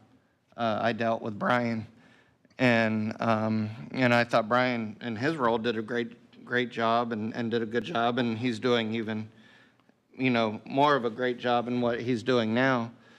But, you have to strike while the iron is hot, to your point. When we have an incoming appropriations chair in the Senate from Pinellas County, the incoming House appropriations chair from the House will be in Hillsborough. We had, it's too late now, but we had a speaker from Pinellas County, and I'm not sure what really the commission priorities got from that. I think Pinellas County as a whole certainly did well during that time, but I just don't think that the commission was well served. Granted, there was some acrimony, during those couple years, but it's all about relationships, and whether it's commissioner to member or staffer to staffer, which is a lot of times it's driven by the staff, or lobbyist to staff, and a lot of things are done during the budget conference, and and I knew a lot of what was going on because proximity in my office and the meetings that I was in, and I knew when things were getting cut in Pinellas County and why and things like that. But it's all about relationships, and we have to strike while the iron is hot in Tallahassee, and I think our number one priority should be to have our hand out and ask for funding for all sorts of things, and not be critical of, hey, you should be voting, yes on this bill or no on this bill, and, why are you doing the things that you're doing? It should be, hey, we could use some more money. Y'all have billions and billions in reserves. We could really use it back home. Madam Chair? Flowers. Thank you. I have, since I've been on the county commission, I would say on average each year, I've spent 9 days in Tallahassee during session. And I place calls prior to session, as well as during session. And then I do follow-ups strictly on what it is that the county commissioners have said they want it to be their platform. So not only, was I in touch with Brian when he was up there, and Brian was sending us updates. And I know I would call him to say, hey, I just got a phone call about this. Have you heard, or what's going on, or whatever? I've done the same with the Southern group. And now being in leadership with the Florida Association of Counties and having staff that are staffing all of those committee meetings and whatnot, which is a privilege. I get like real-time updates on everything that's going on in those committees, who they're talking to, what we're trying to do to maybe get some language in a bill that would not make it as harsh, and then focusing on, revenue streams that can assist counties, especially when it's something that is advantageous, not just to Pinellas, but to our neighbors, Pasco, Hernando, Hillsborough, and Hardy, Manatee, et cetera. So I personally don't have any issues with the Southern group. They have kept me very informed, but I don't wait for them to call me. I call them. I don't know I don't know how the new person will work out. I don't know them. I don't have a working relationship with them, but I would have to agree with Commissioner Peters on her comments that person, especially how fast things move in Tallahassee, that person should have some really good, strong relationships where if they're not speaking to the governor, they're speaking to the person who can walk into the room and hand it to the governor and suggest that this is something good or this is something that he should get behind and support. And the same with the Senate as well as the House of Representatives. So, and that takes, in some instances, it takes time to build those relationships. And in other instances, it's because you're walking in with the right people and the right message. So I will concur with Commissioner Peters, but I do think that the Southern group is, and they have a myriad of people. They have, I spend time in their offices when I'm up there, just trying to get an indication of what bills would do more harm than good, and how to tailor my conversation so I'm not making anybody mad at us, but at least they're understanding what it is that we're doing and what we're up against. I don't speak on behalf of every commissioner. I never do that. I just stick to what our talking points are as the county. But those are my thoughts on that one. And if you don't mind, I just want to share at 11:30, I'm going to sign off. I'm going to get in my car and then I'm going to sign back on while I'm in my car. So I won't be leaving completely, you guys. I'm just going to log off and then get in my car so I could drive and then log back in. Thank you for letting me share those points. Commissioner Justice. Thank you, Madam Chair. Yeah, I think that we've been well served by our current outside firm. And you can go back to our previous firm, and that was the desire, that we weren't going after the appropriations as aggressively as we wanted to. So we switched firms, and I don't know many more out there besides Southern. Certainly there's a couple others that are as big as and influential as Southern, but I'm not sure how many are out there. And the updates we can always adjust how we get the updates through the process of session. We saw that this year. We changed the process in the middle, and that was good. And you saw it this year with when you have someone in leadership who's not happy with a particular local entity. You saw that this year with Pasco County. We experienced that a year during that time without calling people out. We experienced that kind of little bit of punishment. But it is about relationships, and you look at who's incoming to the appropriations chair, and I would think consulting with him about who he has good relationships with would be a good idea as well. But I think all of us can do probably a better job of communicating with the people that we have contacts with. And those change very quickly with the turnover in Tallahassee, so it's not like it used to be. But, and I forget where else I was going with that, but I think overall we've been pretty well served and would hesitate to make any changes in that area. So what I was saying is, how do you measure it? How do we know? We think we do. You have a good relationship with them. How do we know? How do we measure it? How do we know? Because I would say my experience is probably different than your experience. And so how do we know? How do we measure it? And I'm confident I can say my experience is very different than your experience. And so, and my experience in Tallahassee with that firm is probably not what you thought it was. So, so that's what I'm saying, is how do you measure it? On any contract, there's, you know, an outcome. And I'm not sure what our outcomes are on that contract. And since we've made this a priority, and it appears to be a pretty high priority, then how is it measurable? How do you measure it? How do you, how do you track it? How do you, and so that's just my thought on that. I think that's something that can be done, Commissioner Peters, whether it's having a document sent to us as it relates to, much like what we would do for an evaluation for Barry or for Jewel, all of us putting in what it is that our expectations are, or talking about what our expectations are of the lobbying firm. A separate section could simply be listing what our priorities are, and where were we successful in the priorities? Did we receive that or did we not?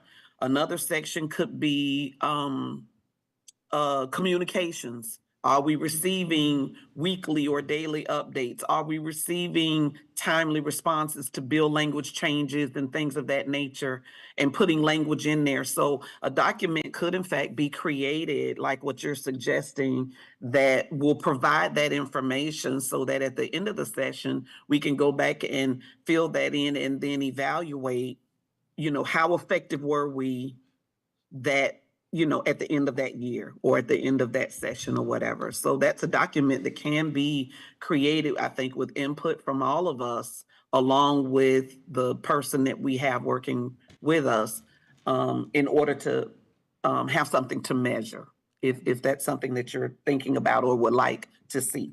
Okay, I'm just kind of putting it at the forefront. Commissioner Justice? Thank you. Now I remember where else I was. Okay. Is that I've always advocated that we should be looking at other things that we can ask for, that, as Commissioner mentioned, that there's money up there to go forward. But you also have to be realistic. You can't go in and ask for, $2 billion worth of projects. And so that's that evaluation process when we go setting our priorities beforehand of what's realistic. And that ties into what was up there about, so we have a new incoming president. What is that president's priority? Is it, criminal justice? Is it water? Is it, and we go after, we tie our, because we've got, whatever their priority is, we've got something here that they could fund. And it also extends beyond just the county departments, but to our constitutionals and our sheriff. If there's things that are capital that they need, one-time items, that's something that we should be asking for as well. Because I read the clips from after session, and it's Duval County Sheriff gets this, or Palm Beach clerk gets that, and those are areas that, and those folks, our constitutionals, have really good relationships with legislators as well. Right. And shouldn't that be role of the firm that we contracted with to update us before session, what those priorities are, what the future is, and you know what I'm saying? But now that we haven't gotten, and so that's what I'm saying, if this is a priority, then what do we have to adjust? What do we have to change that we're currently doing or not doing? And that's a perfect example of something that's not being done, that should be done. And those weekly updates that we were getting was not being done, and then they became done when Brian wasn't wrong. But so again, can we strengthen that? What can we do to address those? Because just sticking them up there isn't addressing them, and hiring somebody isn't necessarily addressing them unless you hire the right person. And clearly that right person is going to have to do some of these things and work with that firm to do what we're talking about. But, getting past those gatekeepers are really, really important. And knowing those gatekeepers is really important. And how are we going to get there now? But that linkage, though, is key. And the reason that person that I hired is because this year we got every single thing we asked for, all right? But aligning the priorities and then working with the departments to develop the ask is key. And you need to understand internal operations to be able to make that connection. That's an area that we haven't done well on in the past. And I think that that's an area we can strengthen. And so I think the combination of our firm and our internal staff person that understands operations to make those connections will be the key to success. I completely agree with you. I mean, we've already had conversations with the incoming appropriations chair of the Senate, and and talking about those things. We have to align that with, like you said, where the leadership priorities are. This year, as Commissioner Justice and you mentioned, if there's things that are being driven that are way outside of what we're going to be able to influence with our local legislators. Live Local is a perfect example. And the noise that was created and the advocacy that was done actually hurt them because they were willing to do a little. They were not willing to do a lot. They were not willing to go back on the principles that they had set. And I think understanding that with the firm and making, that's an area that we absolutely can do a lot more with. But I do believe that the internal person has to be able to do a better job with the connections. Because if we didn't do a good job, it's because we didn't ask. Because every single appropriation request this year was funded. Yeah, but it's more than that. I mean, it's more than that. Yeah, That's kind I of what we're understand what getting you're at. saying. And so, and I think, just knowing what those priorities are. There's Yeah, I just agree with all that. that kind of stuff. So, Yeah. so I think. And by the way, we do have Southern Group coming in at the May 7th meeting, County Commission meeting, to report back. And that's where you can really ask the questions about what we're doing. And that's a good place to evaluate that, right?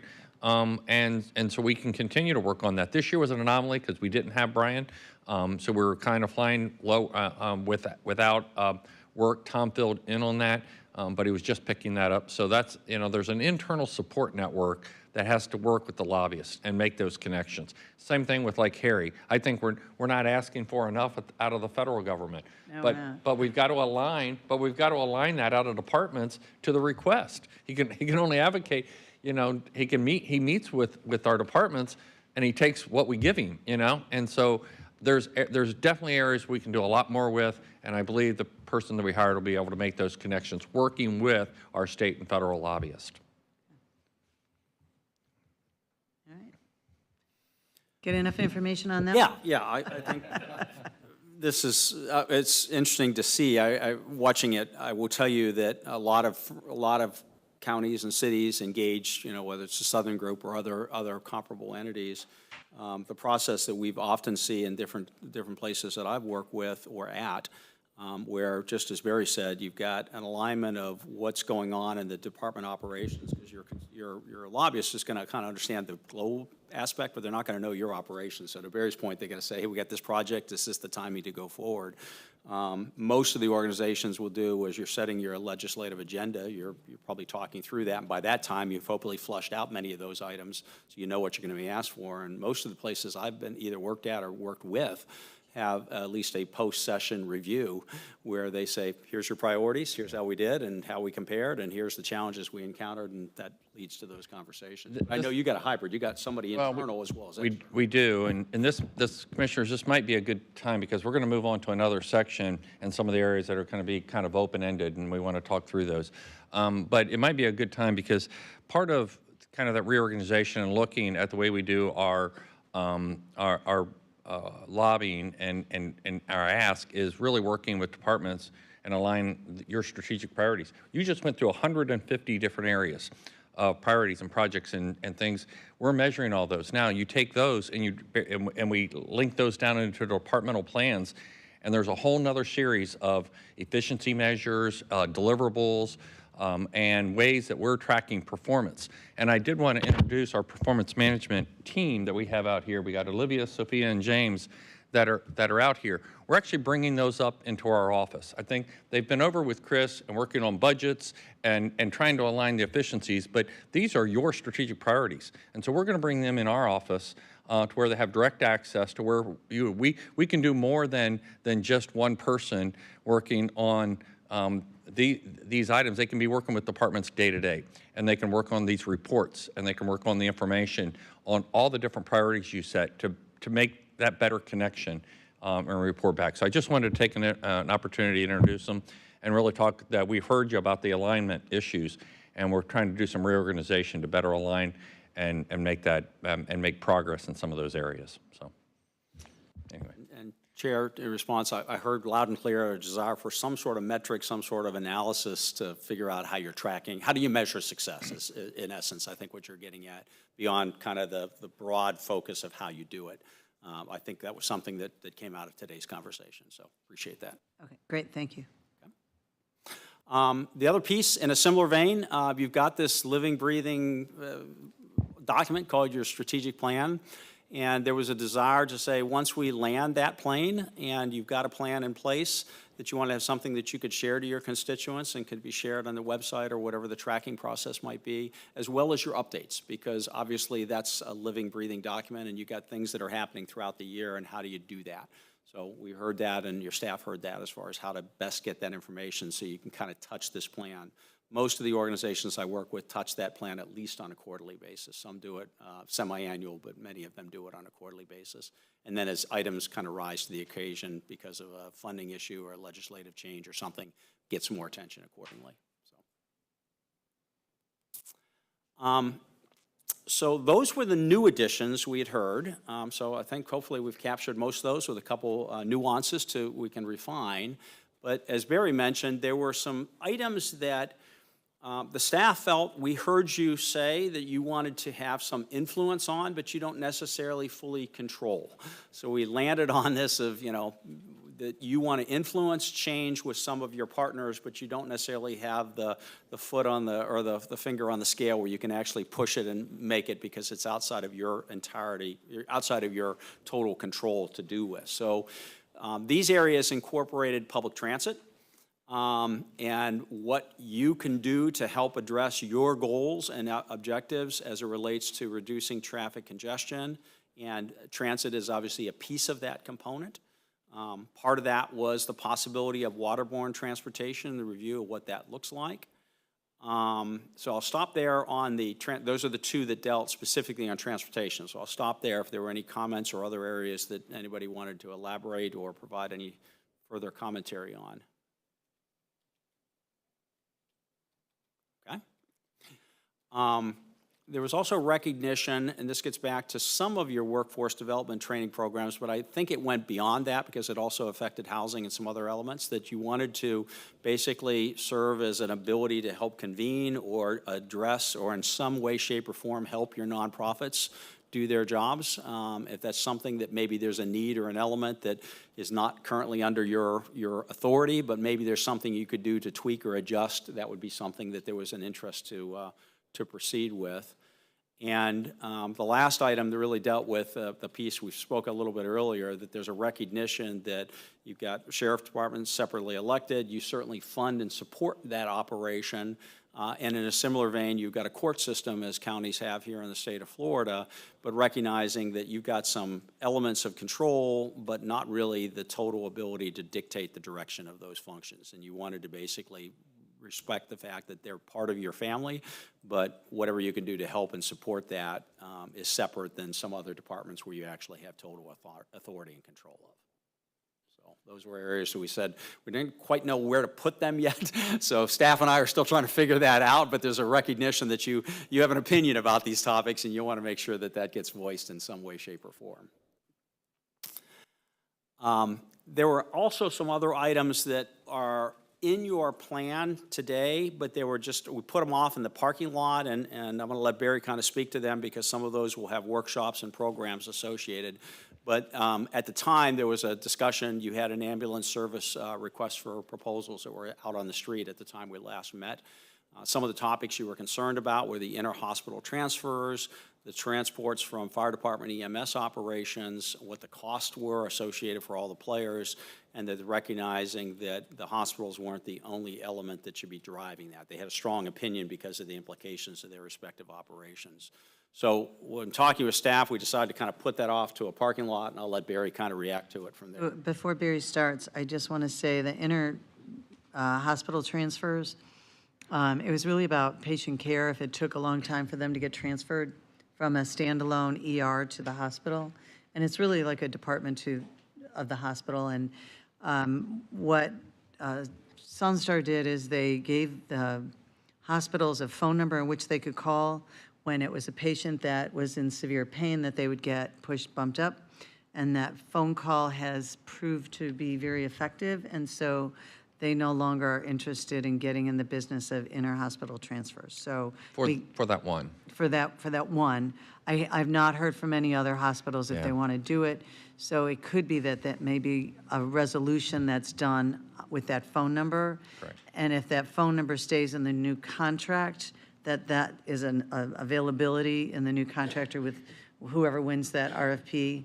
I think that kind of answers that issue about timely patient care. So that wasn't the only hospital, but certainly we were able to get a lot more detailed into how that process occurs.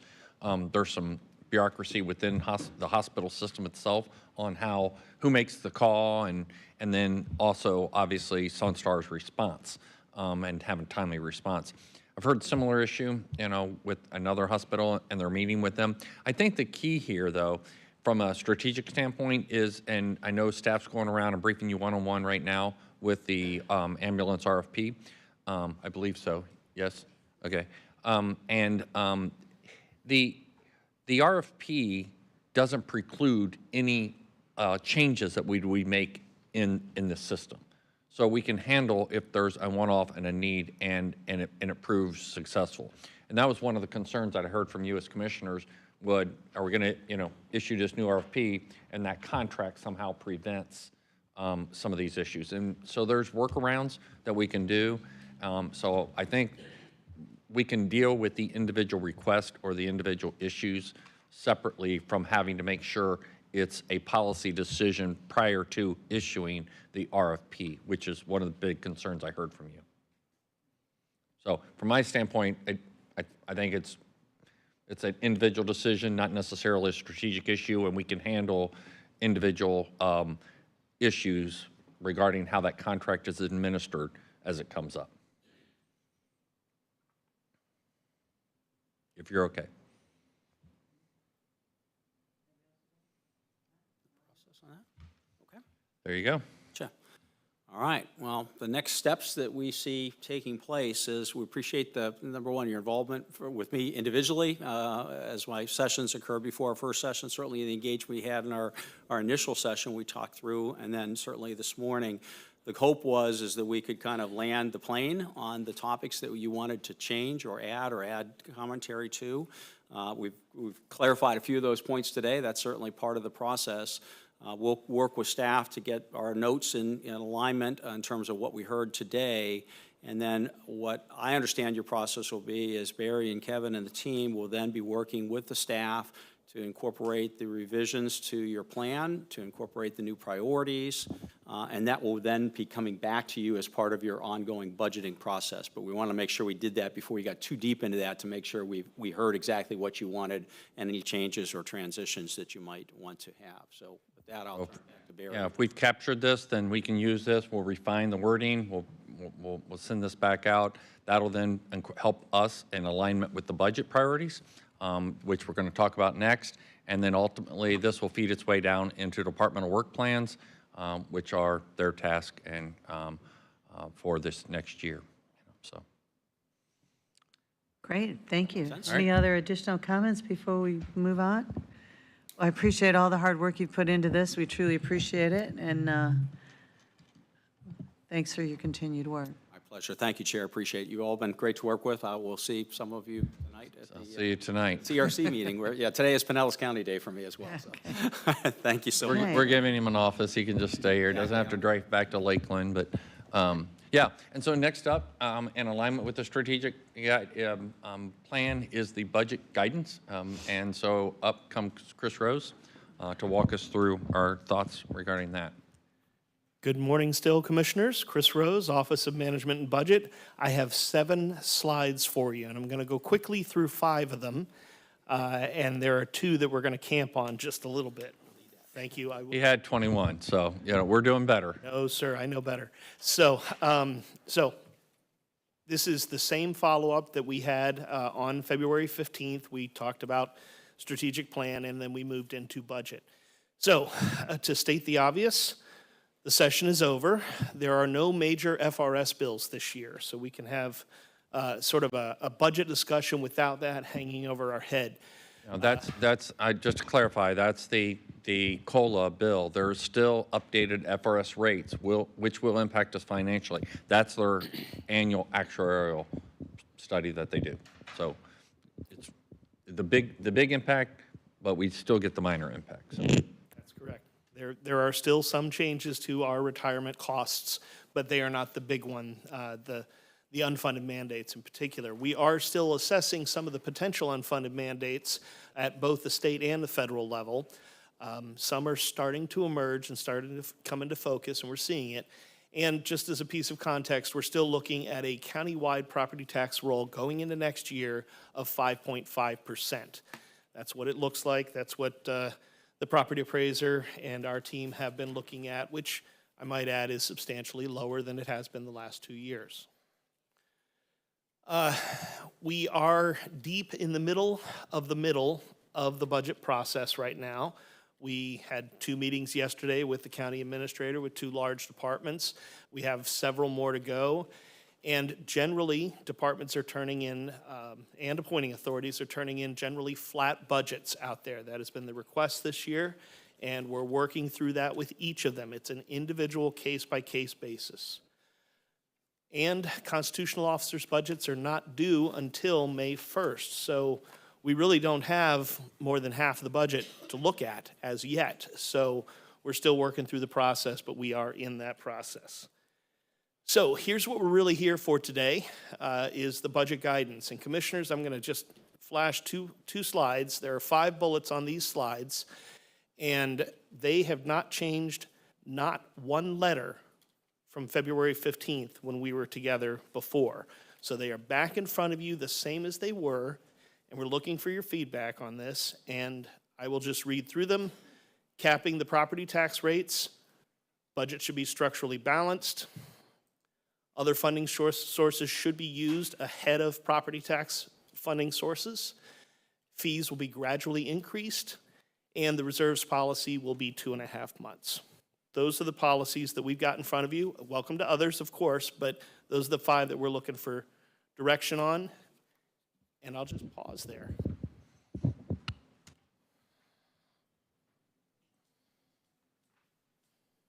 Any questions or comments? Well, they're surprising. It's really, if you want to provide any other guidance, I mean, you know, I've heard you pretty loud and clear in terms of, I'm going to bring in the budget as low as I can and keep taxpayers in mind. Do you want to provide other guidance other than that? This is the opportunity to do that. If that's sufficient and we can evaluate that when we get to the end, you know, then we can do that too. So we're just trying, we had this discussion last year about being more engaged, and we're going to do that, and we're going to have some periodic updates throughout, not just waiting until the end. And we're going to kind of give you a summary before we go into the budget information sessions. That's going to be the first piece of the budget information, kind of where we see it going, because by then we'll have been through all the budgets. But if there's additional guidance you want to provide up front, you know, I just have a quick This would be question. the Oh, time. Dave, go ahead. Go and then ahead, I'll- go ahead, I'll follow you. So I thought the standard was a 3-month reserve was the recommended. You got 2.5. Our budget's pretty large. 2.5 is probably sufficient. I was just curious what the standard recommendation is. So that was what you adopted a year ago, or, you know. right around now, last year, yes. So when we did that percentage, that came into 2.5 months? That's correct. Got it. Okay. I was just curious. Okay. Thank you.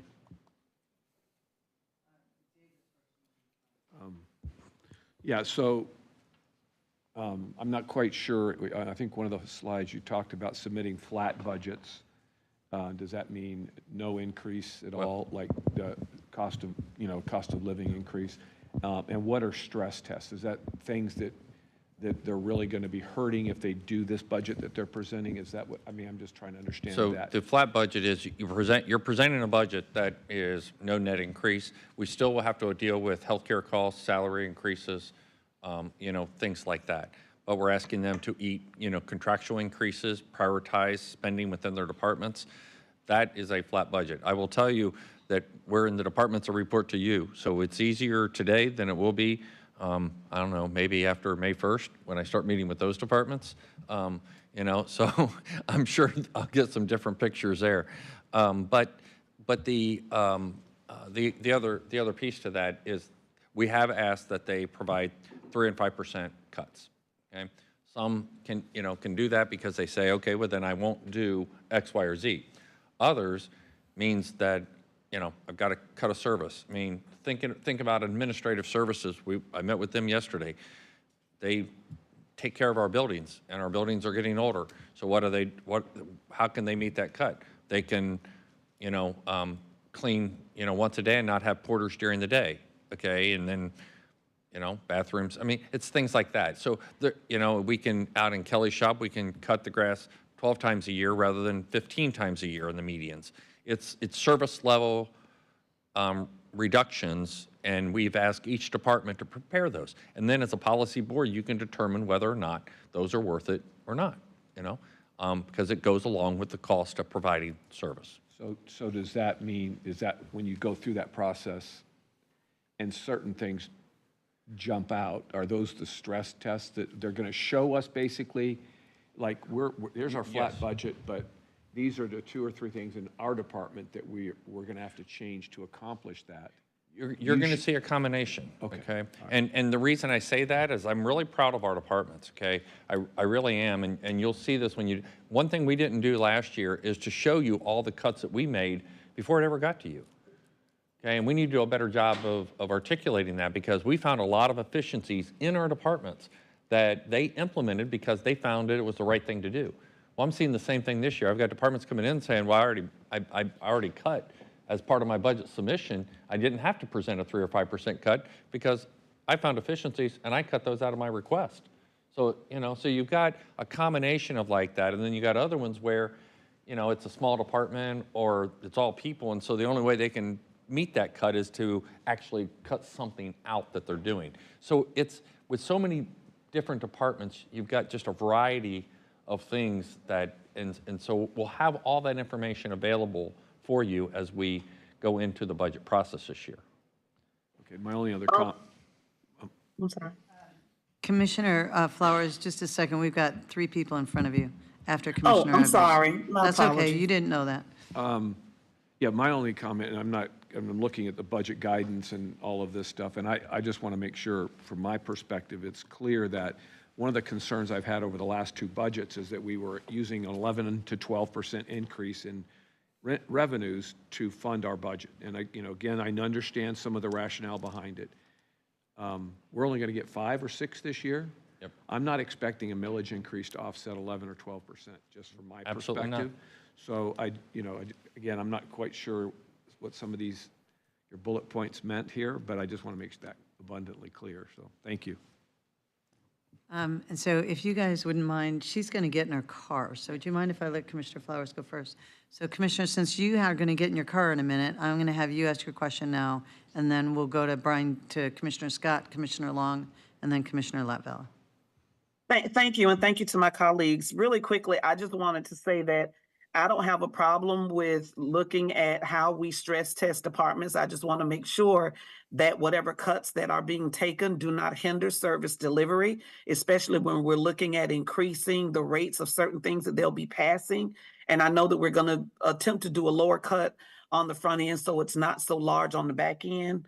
I mean, an increase in rates, I'm sorry, for services. But I just want to make sure that, because you're right, Barry, some departments, all they have is people. It's people focused and forward facing. So when you start looking at things that you provide, those are service deliveries to our residents where we prided ourselves. We even talked about it today in the strategic plan. We pride ourselves on that service delivery to the residents of Pinellas County. So I just want, and I'm sure you all are probably thinking about that, but I just want to make sure that whatever cuts are taken, that it doesn't hinder service delivery.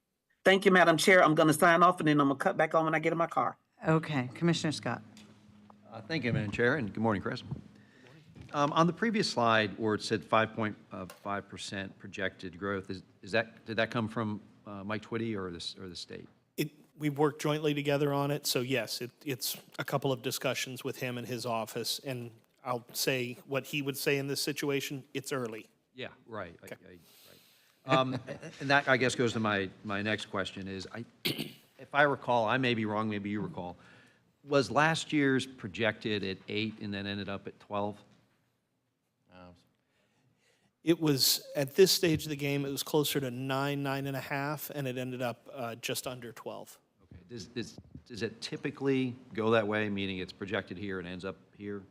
Yes. At a higher level? or- I wouldn't necessarily say any year is typical. Every year's. But I think you're right. I mean, obviously, early on like that, they're trying to take a conservative view. Right. You know, because people are preparing their budgets based upon what they put out. So you don't want to be, you don't want to be high and then it comes in, then they have to look at cuts. So, but that's probably accurate. And one more context is June 1st, we will get the preliminary roll. We will get an official on June 1st. July 1st is the final official. Yeah, June 1st is not all that far away, so. No, sir. Okay. All right, thank you, Madam Chair. Commissioner Long. Well, I'm probably not going to say this right, so please forgive me if I mess it up. But, I am very proud, personally, of the way in which the county commission has handled our budget process over the last, now, 12 years. And I don't think we've been extravagant, and I don't think that we've not been sensitive to the impacts on our citizens.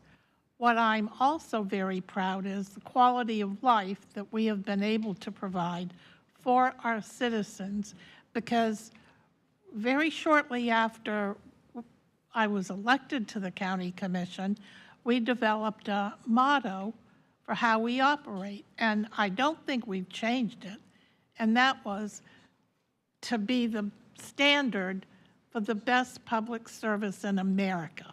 And I'm really proud of that.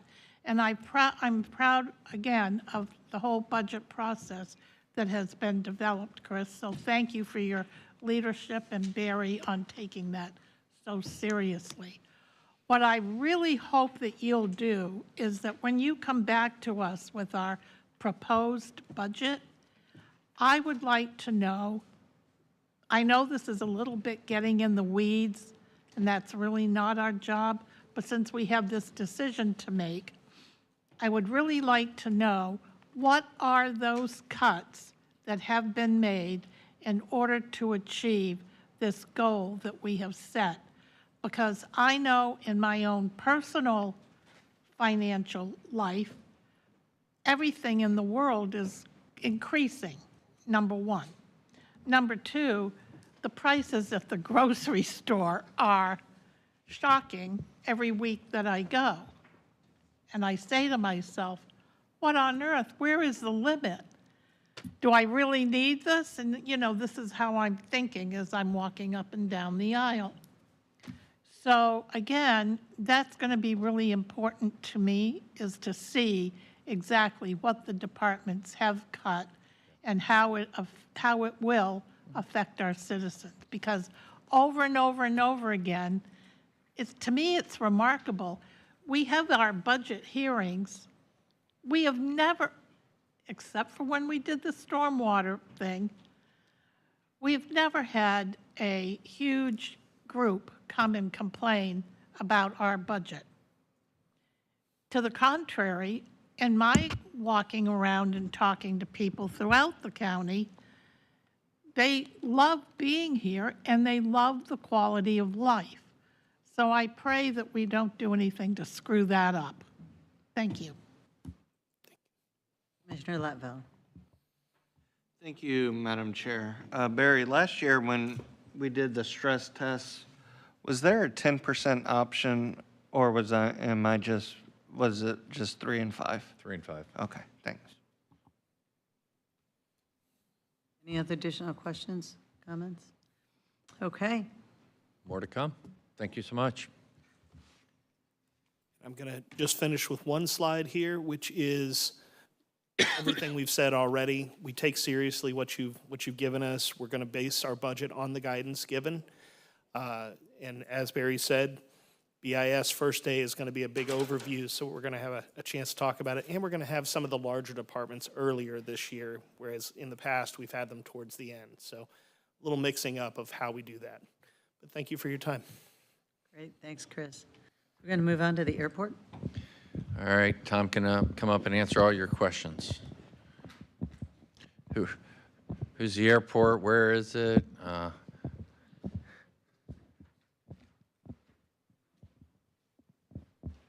know where it is.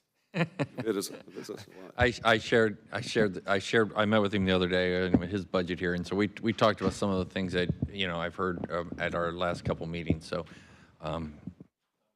Well, thank you. Tom Jewsbury, your airport director, St. Pete Clearwater International Airport. Glad to be here this morning. Wanted to provide an opportunity to give you sort of an overview. All good news to share with you as far as the direction that the airport's going over the course of the next 5 to 10 years. As you know, the airport is a proud department of Board of County Commissioners. We're an enterprise fund, which means that we don't derive any revenue from the county payroll.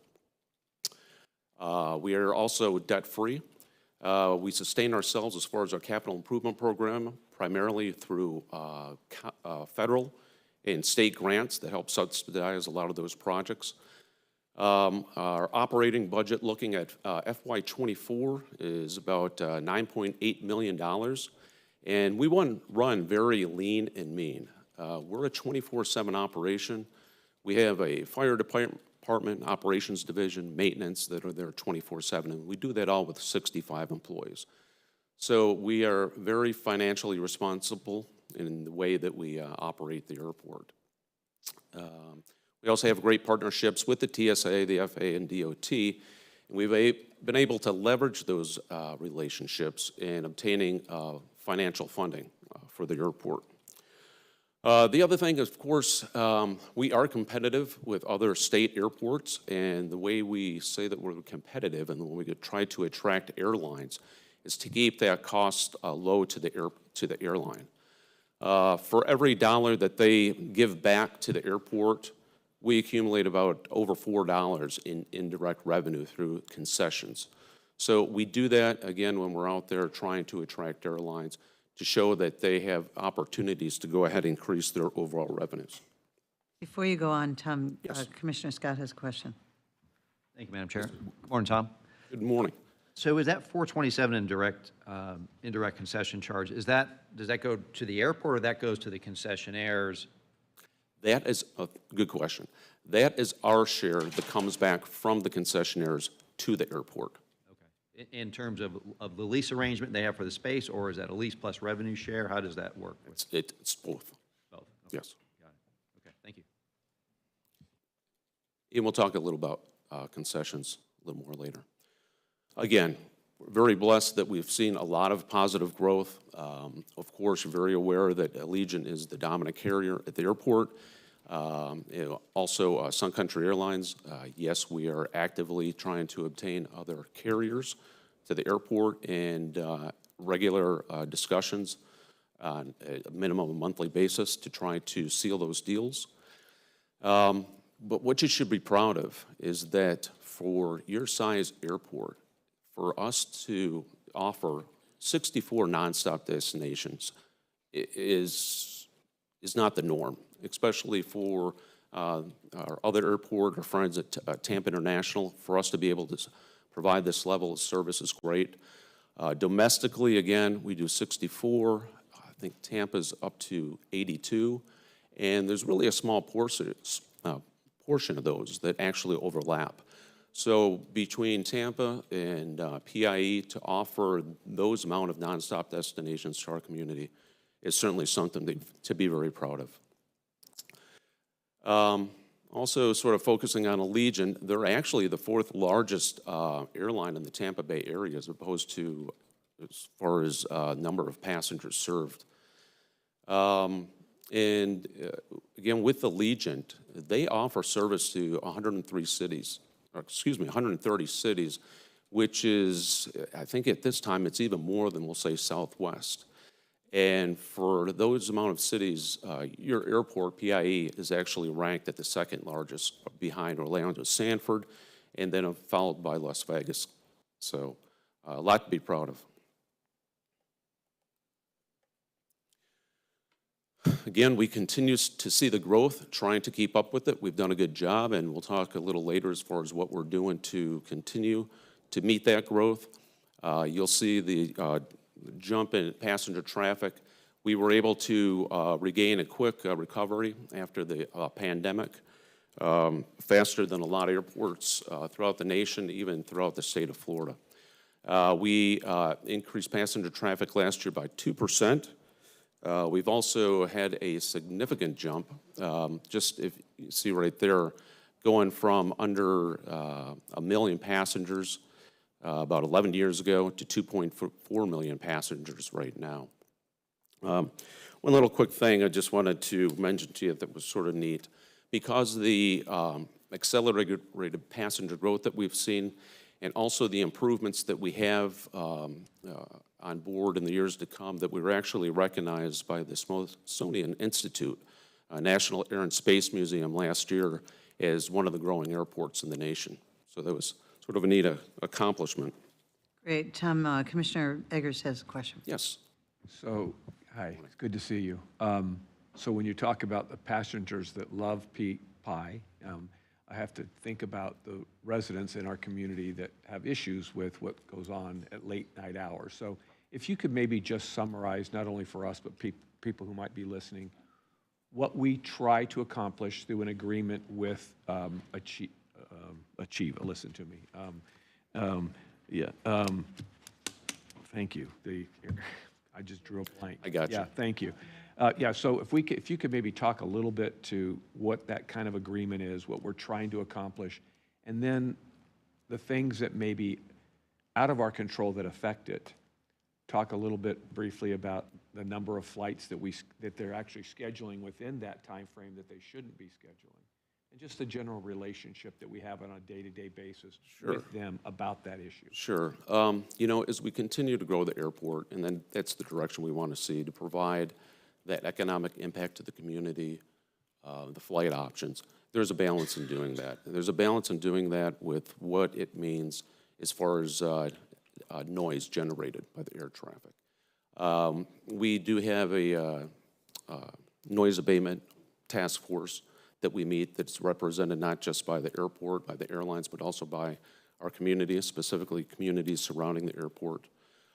We try to provide them as far as what we are doing to limit the impact on that noise, because the airport does not control the airspace. That's the FAA, it's air traffic control. That's why I said earlier how important those partnerships are, so they can work with us, understand what those noise impacts are, and take a look at what we can do to minimize those. And what we've done to do that is different noise abatement procedures, where we try to keep aircraft, especially to the north, coming in and out of the airport, over Tampa Bay to the extent possible, so they're not flying directly over the communities. I think you were referring to earlier as far as a voluntary quiet window is what we call it. And that's what we do to encourage airlines to try to minimize the number of flights between 11 o'clock in the morning and from 11 to 7. They can't always do that. They understand that. It's regular conversations that we have with their executives when they go into their season to build the schedule, to remind them. We have regular conversations with their chief pilots. But again, that is out of our control. But they do understand when we have the complaints as far as what they are. During peak season, unfortunately, we do see more flights being scheduled during that voluntary quiet window. But we monitor every flight that is the airport in and out when either they don't follow the noise abatement procedure or if it's impacted outside of that. So just one final comment Yes. on that. Then if you could just say, over the last, say, 3 years, including this past year, are we doing better at preserving that quiet time, or are we doing a little worse, or doing about the same? no, if you go back 3-4 years, we're definitely doing better. And that's because we're having one-on-one conversations with the Legion, with the chief pilots, trying to go back and do what they can. Now, there's a point where they'll come back and say, you know, we can reduce it, but we're going to eliminate the flights. And we're not saying we want you to cancel the flights. We don't want to see that. We want you to be sensitive to the impacts to our community, to the airport, to try to reduce those flights to the extent possible. So we continue to communicate that, so it's always in the back of their head, especially with the scheduling department. Appreciate you taking the time for that. Thank you, Certainly. Madam Chair. Commissioner Long. Well, I just want to say, Tom, I congratulate you on the growth, and you can hear it and see it when you're outside, because I'm telling you, those Allegiant planes are flying over continuously all day long. It's unbelievable. And I'm very aware, I think we all are, that when you take off from somewhere, you know, let's say out west, and come, once you're in the air, you really don't have any options. You have to be able to land and land safely. So sometimes even the pilots and the airline don't have any control over the delays that happen in other airports that cause our flight coming in from being delayed, right? I mean, that just makes common sense, so. No, and I appreciate you bringing up that point, and that's true. And some of the flights that are arriving during that voluntary quiet window, it's not that they were necessarily scheduled, some are, but some it's as a result of weather delays or other flight delays that cause them to come in after 11 o'clock, so. Well said. Commissioner Scott. Thank you, Madam Chair. And Tom, the noise abatement, that meets quarterly, is that? Yes, that's correct. I just wanted to encourage my fellow commissioners, if you haven't attended one, to attend one, and if you can't, maybe just send your aides. I attended one last year. There's just a lot of, it's mostly just presenting information, but it's interesting. You'll learn a lot about, you know, the flight patterns and when it happens, the mandatory quiet window. So I would just encourage all of us to attend one periodically, just to kind of stay tuned into what's happening there. Yeah. I'll tell you what, I'll take this opportunity to give kudos to Mark Sprague, who's my Deputy Director of Operations and Facilities, who oversees the task force. He's done great things over the years as far as relationship building, different type of procedures. There's a big benefit. He used to be an airline pilot, so he can see things in a certain perspective that maybe I can bring to the table. So, thank you. Moving on, again, huge economic driver to our community. FDOT every few years does an economic impact report. Last one was done again in 2023, and it looks specifically at each individual airport. And it's not just focused on the aviation, but also non-aviation, what it brings. So your airport PIE brings over $3 billion into our community. And actually, we also represent over 20,000 jobs. One thing you got to remember, especially with the airlines, and again, we keep going back to Allegiant, but because everything's nonstop, all the pilots, the flight crews, the flight attendants, the mechanics, everybody lives in your community. So they're not just coming in, picking up their flight and flying out. They're actually contributing to this area.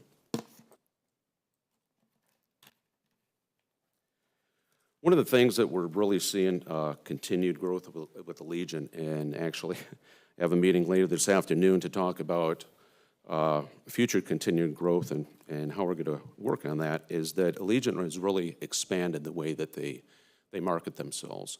It's not just focused on flights, but it's also focused on other ancillary things.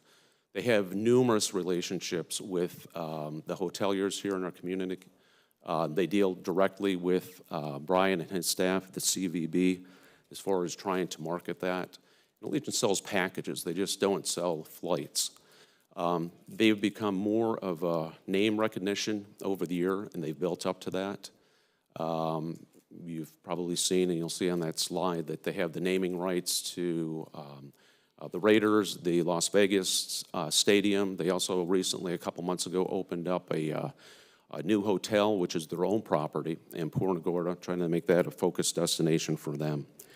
And also, they continually get ranked as the #1 loyalty program amongst airlines.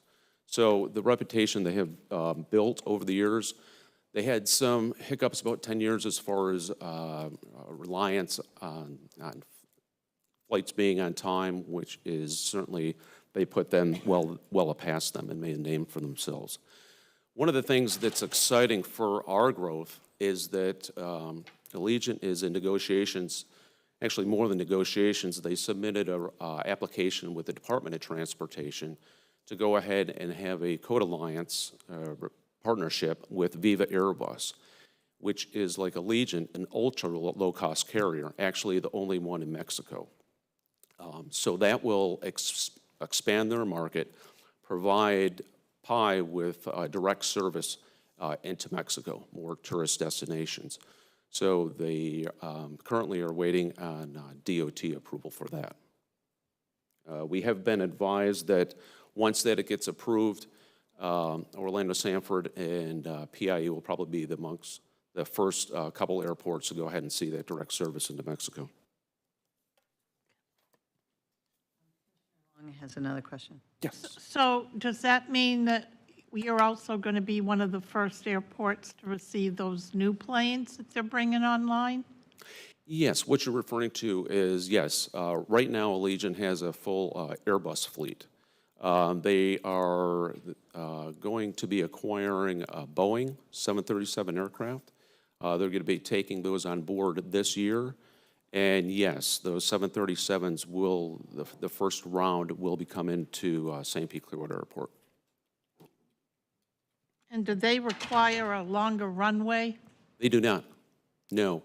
We have just under 10,000 feet. We can acquire or accommodate any aircraft up to a 747, which we've had. So no, that will not impact the length of the runway at all. Thank you. Sure.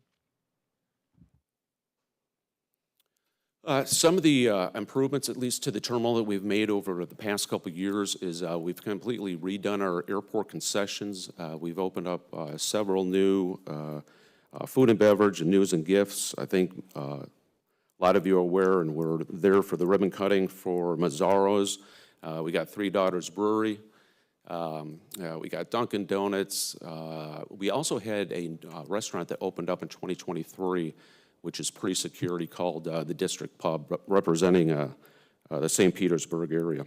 As far as concessions are concerned, the biggest concessions that the airport receives would be in parking at $4 million a year, and rental cars, which brings in about $4.5 million.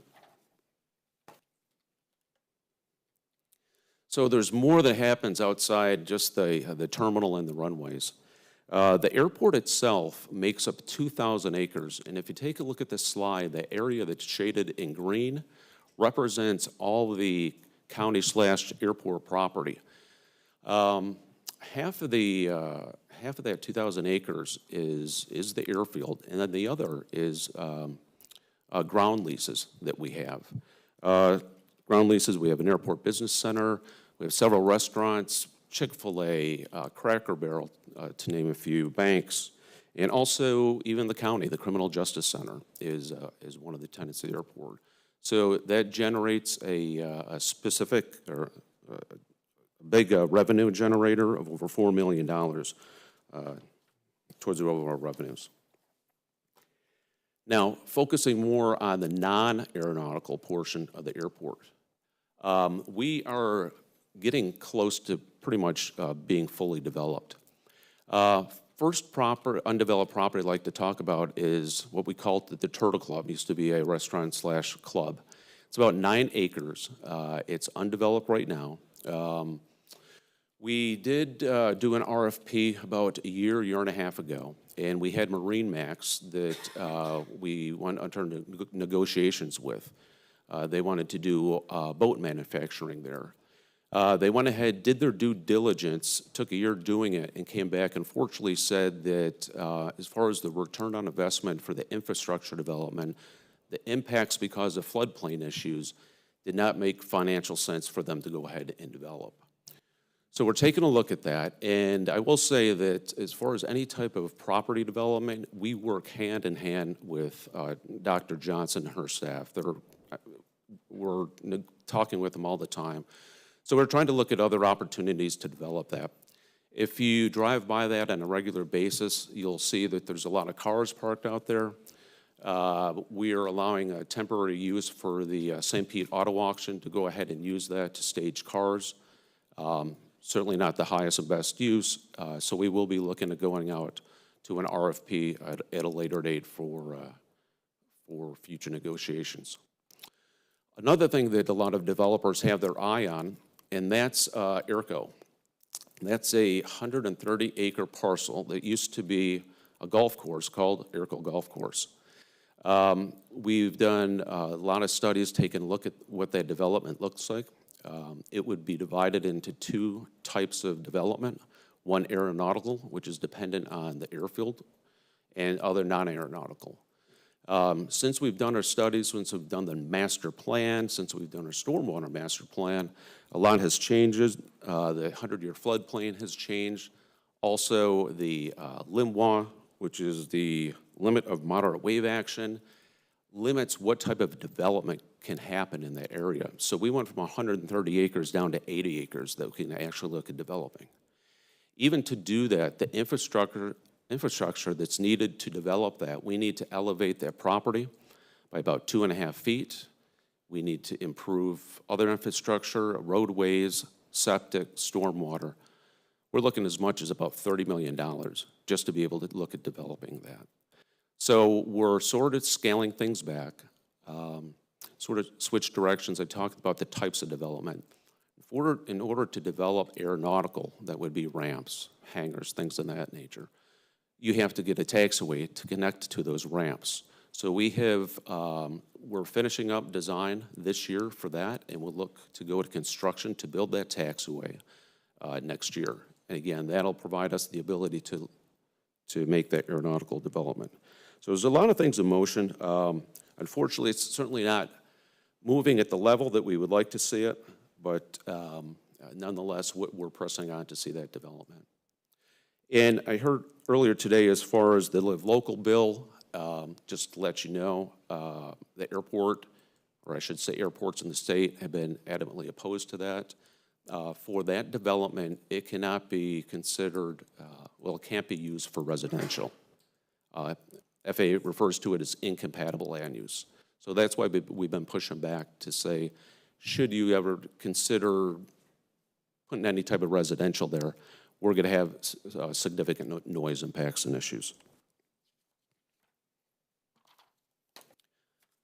Okay, now to talk about the fun stuff, future development.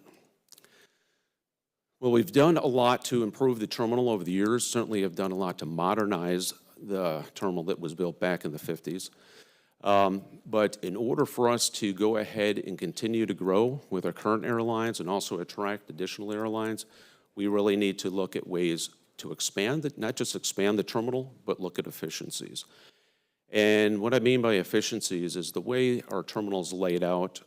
We have two separate departure gate areas, two separate ticket counters, two separate TSA checkpoints. So we're looking for a consolidation of that. Also building the terminal out to the north, everything being second level and supported by boarding bridges, lag gates, continue to improve concessions. And this is something that financially we've been preparing for several years, is how to fund this. Because yes, we are very dependent on Allegiant. And if we lost them, what does that mean? We don't want to be on the hook for bonding.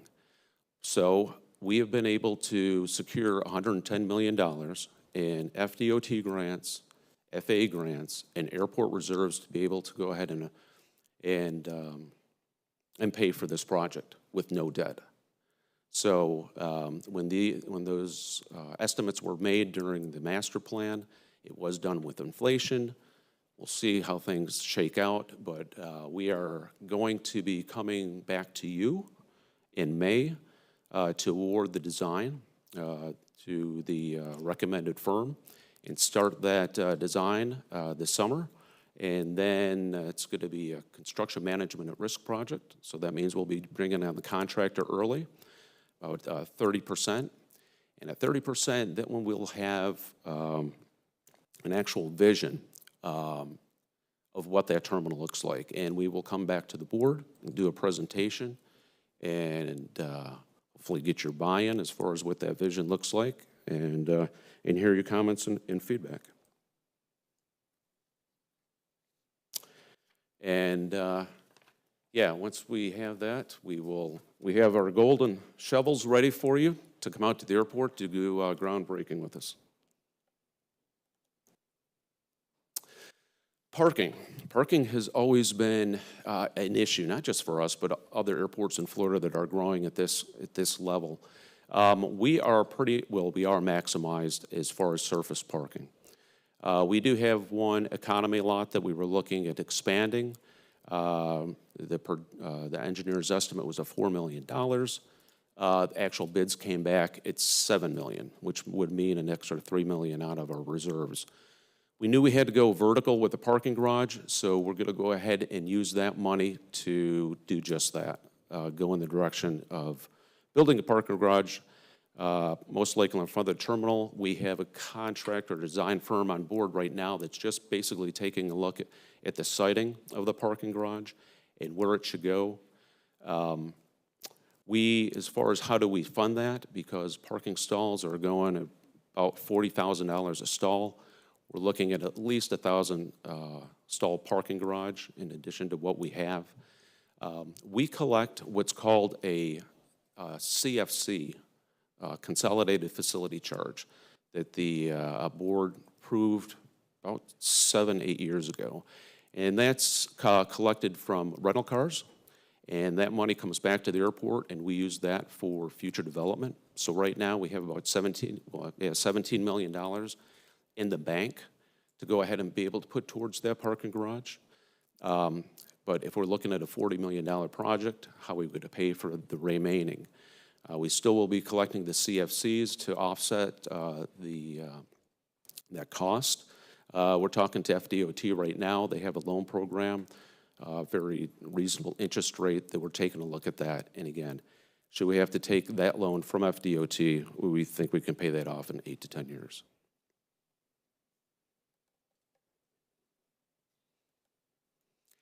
And of course, one of the things we do, and I think we do a great job, we really try to do a lot with the community.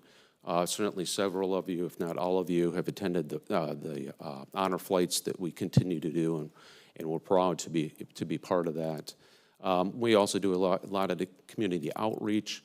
We also do a lot of that hand in hand with the CVB and their elite program. Numerous tours, at least on a weekly basis, with students, Boy Scouts, Girl Scouts, other agencies. Very engaged in the chambers of commerce. We have a big public art display. Actually, we have a lot of, we just recently had a lot of local artists, including the Dolly that we partnership with, coming out, taking a tour of the terminal, specifically there to take a look at the various art throughout the film. So, with that said, the last bullet there, and that's important, we do have a great relationship with the other county departments, specifically the CVB, TDC, and economic development. So we couldn't do what we're doing without their partnership. So with that said, I certainly want to thank you for this opportunity, and I do want to thank you, and I do share this with my staff, is that not only county administration, but the county commission has always, since I've been here for 30 years, has always been very supportive of the airport and its growth and what we're doing. So thank you very much. Commissioner Eggers. Yeah, thank you. Nice presentation, and congratulations. That's an awesome $110 million grant for that expansion program. So just two quick questions. One, on the 80 acres that's developable, still developable. Has economic development said, is it a cost issue? Is it we need to prepare the land so that somebody will come in? They don't want to go through that themselves.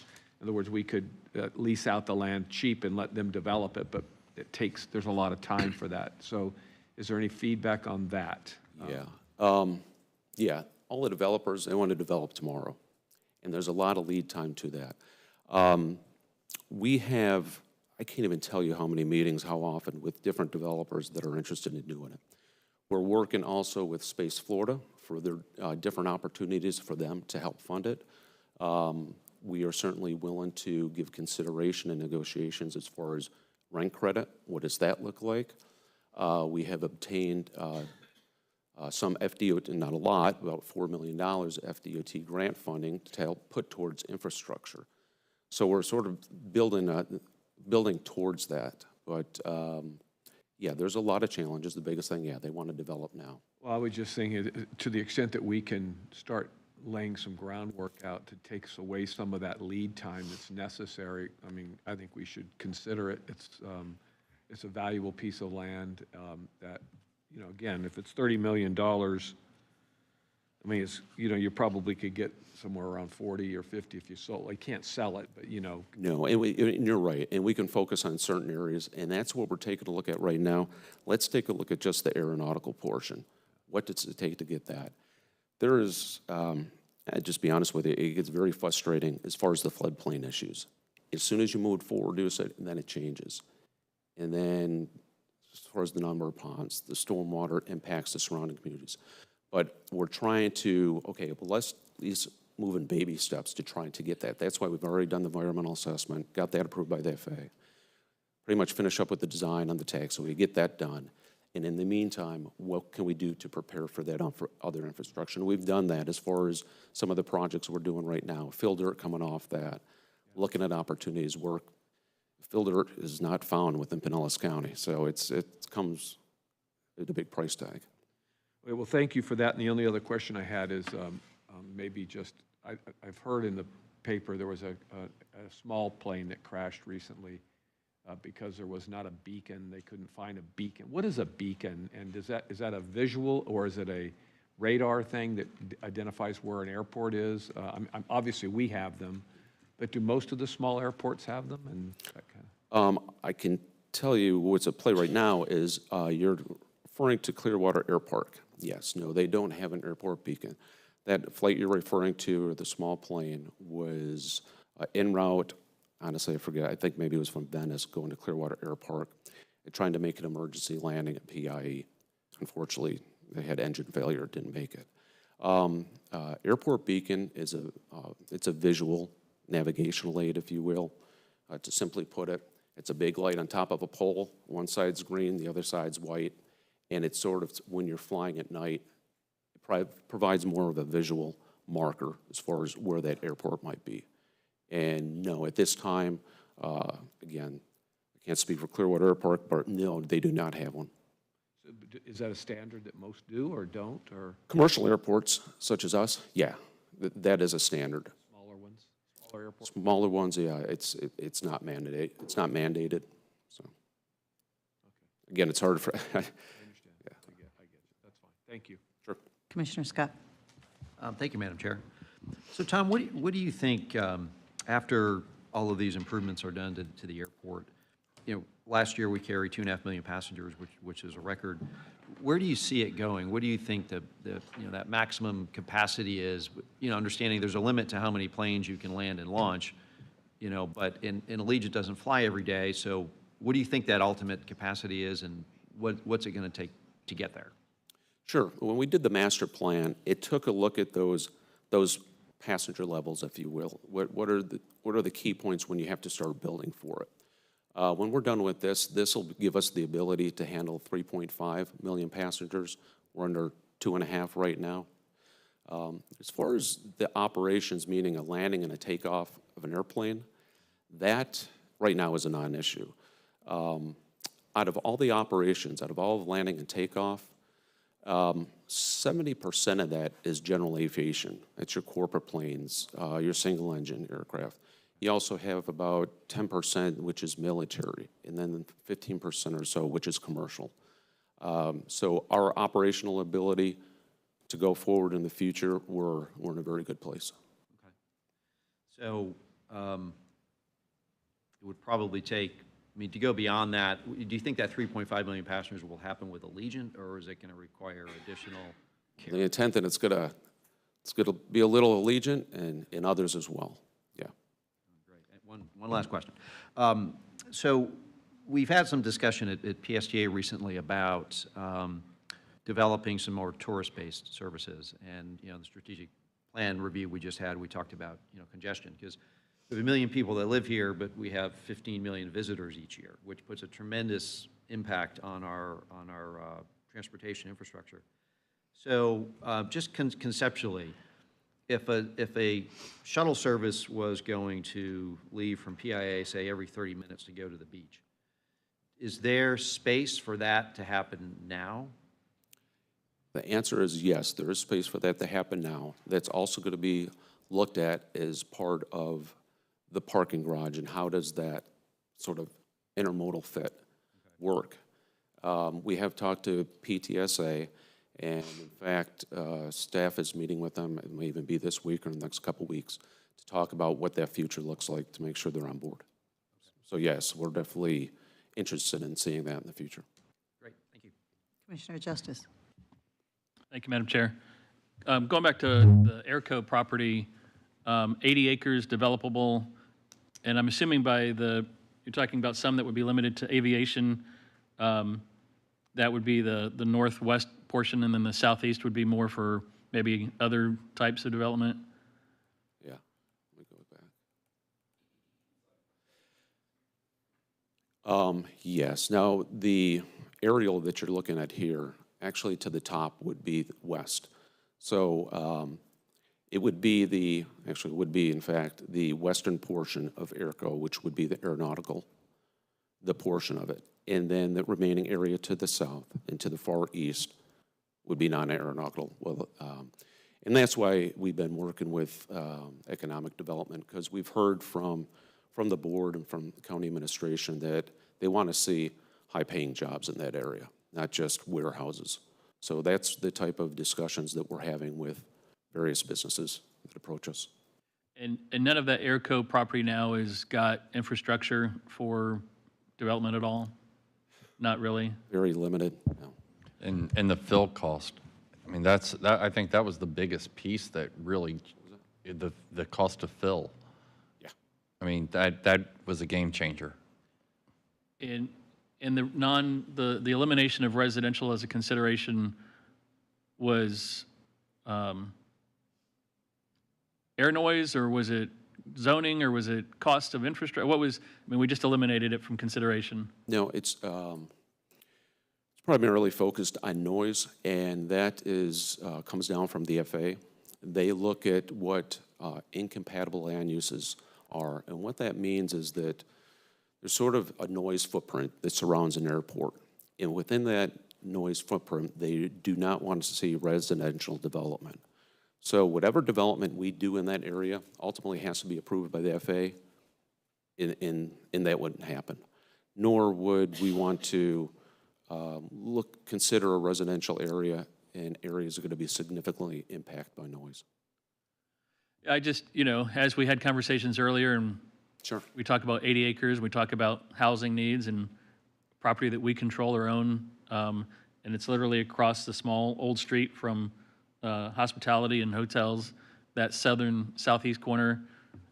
Anyway, just something comes to mind anytime we're talking about property that we control, Sure. that we should at least evaluate it for affordable housing or workforce housing or whatever. I'll share with you, and this was done, 12, 13 years ago. If you take a look at just to the south, you'll see green buffer area. It's actually airport property. And when the airport rezoned Airco for development, from recreational to, we'll just call it business development, it was done with the caveat that the board at that time said, because there was such a concern with the community of Feather Sound, because of noise and what that was going to do, that the board at that time approved that we maintain that green buffer area, that we never build on it, and in order to try to preserve it and use it as a buffer, a noise buffer for that community. So they've got huge concerns with noise, and they're, of course, well outside where Airco is. And in fact, we were able to get that, the FAA to go ahead and prove that we do not have to develop that in the future. Okay, any other questions? Just one quick. Okay. Does that include, like, you couldn't do, stormwater in that property for the development on the Erico parcel? No, you can't. And also, there's more to it also. We almost couldn't develop it if we wanted to. There's actually a Indian mitten site that's in there that's protected, Indian burial ground. Okay. So there's a lot of environmental and other historical issues that really prevent any type of development. Okay, thank you. Thank you, Madam Chair. Okay, thank you, Tom. Great, thank you. It's always great to have Appreciate you the here. opportunity. So we can have I got a question to all of you. We could take a break, we could do a 10-minute break, if that's enough time for Barbara and them, or is there a setup for that? Or if you want to take like a lunch break and actually go get something to eat, or do you just want to push through? We could do a 5-minute break if you just want to stretch your legs and, all right, so I see nodding heads of 5 minutes, is that fine? Staff, you get a little break, you can walk around for 5 minutes. Okay, 5 minutes, we'll recess for 5 minutes, we'll be back at 12:20.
10-minute, a 20-minute, if everybody would sit down.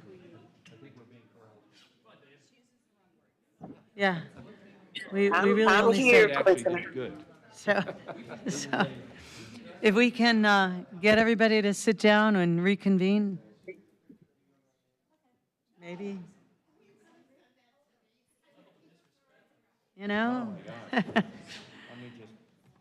Okay. Barry, I think we're ready to go to item number 4, ATMS Master Plan Update. All right, Tom's up to, and Kelly, well, Kelly's going to kick it off. got it on And they're going to, what they're really going to be talking about is our update. And you know, you provided funding. Hang on just a second. I heard a voice from above. Are we okay, Pete? I'm here. Renee's, Commissioner Flowers here. It sounds like we're okay. All right, thank you. Sorry about that interruption. So, Commissioners, they wanted to provide you an update on our ATMS program, where we're at, what we're doing. But you also provided funding a year ago to make improvements to our traffic flow through upgraded technologies. And so they've been doing a lot of research on that and also are beginning to implement the next phase of that implementation. So they're here to give you an update, and you can answer any questions. And they assure us that, you know, you'll be able to hit 2 green lights in a row once they're done. So here we go. I tried to set the bar a little bit low, you know, but we'll see. Saw Tom shaking his head, right? And I do realize that we are between you and lunch, so I take that very seriously. But yeah, thank you for having us this morning. Kelly Hammer-Levy, Public Works Director, and I have Tom Washburn, our Transportation Division Director here. And Tom's going to give you an overview. You know, we're 20 years into the program, so I think it's very important for us to step back and present that picture and then step forward and show you what, you know, the current status is and what the next 10 years look like. And one of the very important messages that we wanted to discuss here this morning is, what does success look like? And what might be a limitation or a barrier to that success? And then how do we measure success, which is really important, and how we communicate that not only internally, but externally. And so with that, I'm going to turn it over to Tom, and we're here to answer any and all questions. Thanks, Kelly. Good morning. Tom Washburn, Transportation Division Director. As Kelly said, we wanted to start off, since it's been a while since we've presented to you, and we appreciate the opportunity, just to kind of step back through the history of the program, let you know how we're funded, and then go into what the future looks like. So I'll be as brief as possible. I know we're up against it. So just real brief on the history. The program was initiated in 2004, so we're 20 years into the program. The strategy's always been the same. That's to build a communications network based on fiber optic cable, to build in that redundancy over time and use that as our communication backbone. Primarily focus on arterials and collectors, both in the north-south direction and east-west.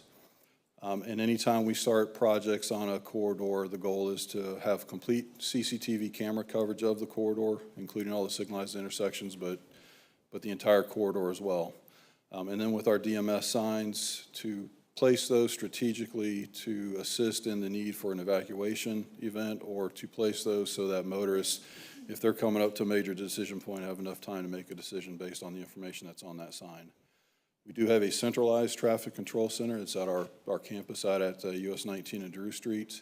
We do have facilities there, workstations to accommodate FDOT, the City of St. Pete, and the City of Clearwater. They all have their own signal systems as well. We recently completed a master plan update. That was a recommendation from an audit that we recently had done on the Traffic Control Center. But you can see the map there on the right, the 2005 MPO. That was the approved map that we started working the program from. So it had priorities for the corridors, phasing it in over the years, and that's kind of what we use as our starting point. So just a quick snapshot, a couple snapshots of how the program's evolved over time. So 2010, you can see what's highlighted in blue is the projects that were completed at that time. And so you can see 2010, it took a little bit of time to gear up. That was where the funding was starting to come into place as we were completing design projects and actually getting things into construction. You can see in 2015, those 5 years, the program really accelerated. We got a lot more corridors completed. And then in 2020, again, finishing out the program. And then in 2025, we'll have another update for you for that.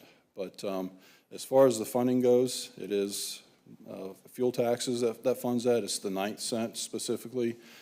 That provides about $4 million annually, and from the beginning, the intent for this program is that that funds our design, our construction, our operations and maintenance operations. So we don't receive any other funding from the county for this program. We have been very successful over the years in receiving grants from FDOT primarily as we built the system to the tune of almost $40 million, and that's really helped us to accelerate how quickly we've built the system over time. So we're probably 7 or 8 years ahead of where we anticipated to be after 20 years. So where we're at today with all the infrastructure, we've got almost 400 miles of fiber optic cable in the ground. We've got almost 230 CCTV cameras, over 60 DMS signs. We've got several travel time sensors throughout the county. We're just getting into the video analytics, and that's one of the programs that we talked about with the additional funding that you provided. I've got some interesting information to share with you coming up on that. And again, with our traffic management center. And if you've been out there, you know, we're very proud of what we've got there and how we're able to monitor the traffic from a central site. And all of this is all the infrastructure, and that's fine and great, but as Kelly said, this is kind of the starting point. You know, the real question is, what do we do with this system now, and what have we been doing with it? So the main goal from the beginning has been to optimize our traffic flow, to make sure that we've got good signal timings in place, to make sure that the system is maintained properly, that we don't lose detection with this system. The most important thing is our detection at the intersections. So when we lose detection, we lose our ability to communicate with the intersection. We lose our ability to make sure that we've got good coordinated timings. So we do spend a lot of time making sure that we've built into the system getting timely equipment status alerts, so when something fails at an intersection, we can get out there immediately. We're not relying on a technician to find that during his PM cycles. We're not relying on the public to call in and let us know that, hey, something's not working right here. We're getting those alerts in the control center. Sometimes we're able to fix that from the control center, depending on what it is. Sometimes we do have to send out a technician, but we treat those almost like emergency responses. That's how important it is to keep the detection working for this system. That also provides us faster response to congestion and crashes. The fiber optic communication, the reason we went that route is because that's the fastest two-way communication back and forth from the infrastructure we have in the field to the control center. But this allows us to provide faster response. We are tied into the county's 911 system. So when they get an alert that there's a crash, if we've got cameras on, if the crash occurs on a corridor where we've got the system, we're able to put eyes on the crash. We're able to relay information back to the responders en route to give them a sense of what they might be facing when they get there. But it also allows us to start planning and getting messages out to the public that, you know, there's a crash 2 miles ahead, you know, travel times are going to be this, you know, there's going to be congestion, expect delays. That type of information is what we're able to get out to the public with that. And then the identification of potential crashes, and that's where the video analytics come in, so I'll spend a little bit of time on that later. As Kelly said, there are limitations to what the system can do. It's not a silver bullet, and I don't want to pretend that it is. We do have limited roadway capacity. We're not building a lot of new lanes right now, so we do work with what we have. But signal timings are one of those areas that the FHWA has identified as one of the biggest bang for your buck in terms of if you have limited capacity, if you've got a good signal timing plan in place, that really helps to address some of those congestion issues. We are a tourist destination. You've heard that this morning, but we've just come out of the spring break and spring training season, March, and also the Innisbrook Golf Tournament. And then we've got non-recurring congestion that we can't control necessarily as far as crashes, and then that results in emergency preemption. And then major construction projects, as you know, and as you've talked about this morning already with US 19 and the Gateway project, those do have major impacts on our ability to keep moving traffic through those areas. So these are some of our performance measures, and this is just a snapshot of what we're currently collecting in the system, and I'll spend a little bit of time talking about these, but there's a whole suite of performance measures that we're getting on how well the system is working. But that bottom left snapshot where it says average delay by hour, that's at an intersection. Some of those delays might be intuitive. I mean, we know we have delays during the morning peak and afternoon peak, but this type of information allows us to take a look and see, are we having congestion that's occurring where we didn't expect it, at a time period where we didn't expect it.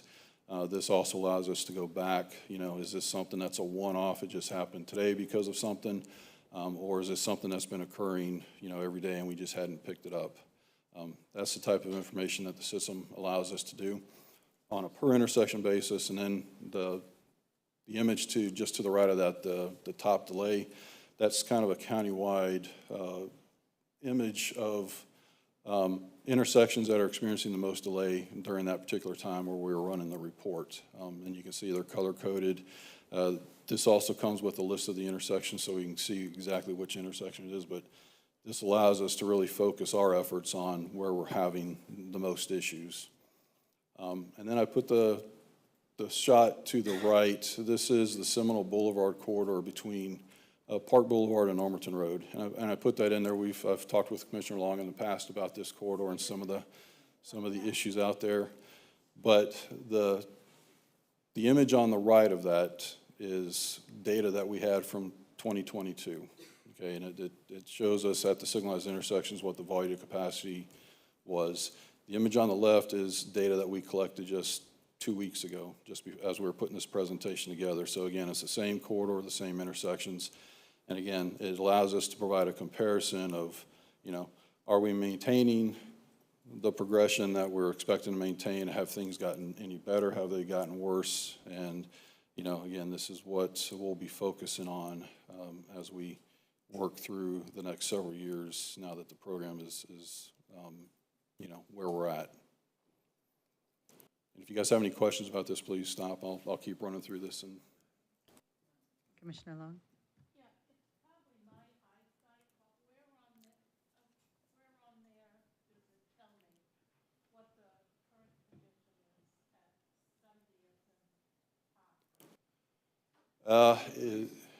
It would be one of the signalized intersections, and I'd have to look a little bit closer to find out exactly where that sits in relation to that corridor. But it would be one of the intersections that are circled there, where you see the dots, and it's either, the color coding sort of gives us an idea of whether it's, Your color coding basically shows that it's gotten worse, correct? correct. The color coding, if you compare the right to that they're using data to show what it was there, and you see greens and oranges, and now you see reds. So it's gotten worse. Microphone. So just for the audience, they didn't hear in the back, Commissioner was asking about, repeat what the question was so they heard it, because they I didn't was hear it. trying to figure out where on that map 70th and Park is, because it's just anywhere on that corridor, if you're by the Home Depot that's over on, it's just impossible to move around. Yep. You can wait, I've timed it, you can wait 6.5 minutes at that light at the McDonald's on 70th Avenue. Yeah. It seems like a long time. Well, it's bad, and at 113th, it's really bad. And unfortunately, Yeah. both those roads are in Phase 3 and haven't been touched. And the growth and development over on the west side has been unbelievable, and it's bad on both that road and the other road. Really bad. And our opinions who drive it all the time, it's really bad. But yes, I agree with you. Thank you. And I try to avoid, I try to avoid that way if I could, but many times there's no way. If you're coming from the west, you can't avoid it. Right, and the traffic is bumper to bumper all day long and until really late at night. So, okay, like I I'll said, get off my soapbox, but it's a problem. Nope, we understand, and like I said, I put that on there specifically because we've talked about this Thank corridor. you. And again, we now have the system up on Seminole, so it'll be a focus area for us. So again, moving into the next 3 years, as I said, we did have the additional funding that was allocated last year. That was $18 million over the next 3 fiscal years. What we have planned primarily for that funding is corridor retiming. So you can see there over the next 3 years, 250 out of our 400 signals that we intend to have retimed. It'll be on the adaptive platform, so it's not just, collect the timings as we've discussed before, do a timing plan, and then try to keep it fine-tuned. The goal here is, we'll be able to continuously update that once we get these retimed. With the video analytics, the same thing, that's the bulk of the funding. Almost all of our signals will have the video analytics devices added to the intersections. We do provide quarterly progress updates. What you see there, the image is the quarterly update for the first quarter of this fiscal year. We just completed the second quarter updates, and hopefully you guys have seen those. If not, you should be seeing those soon.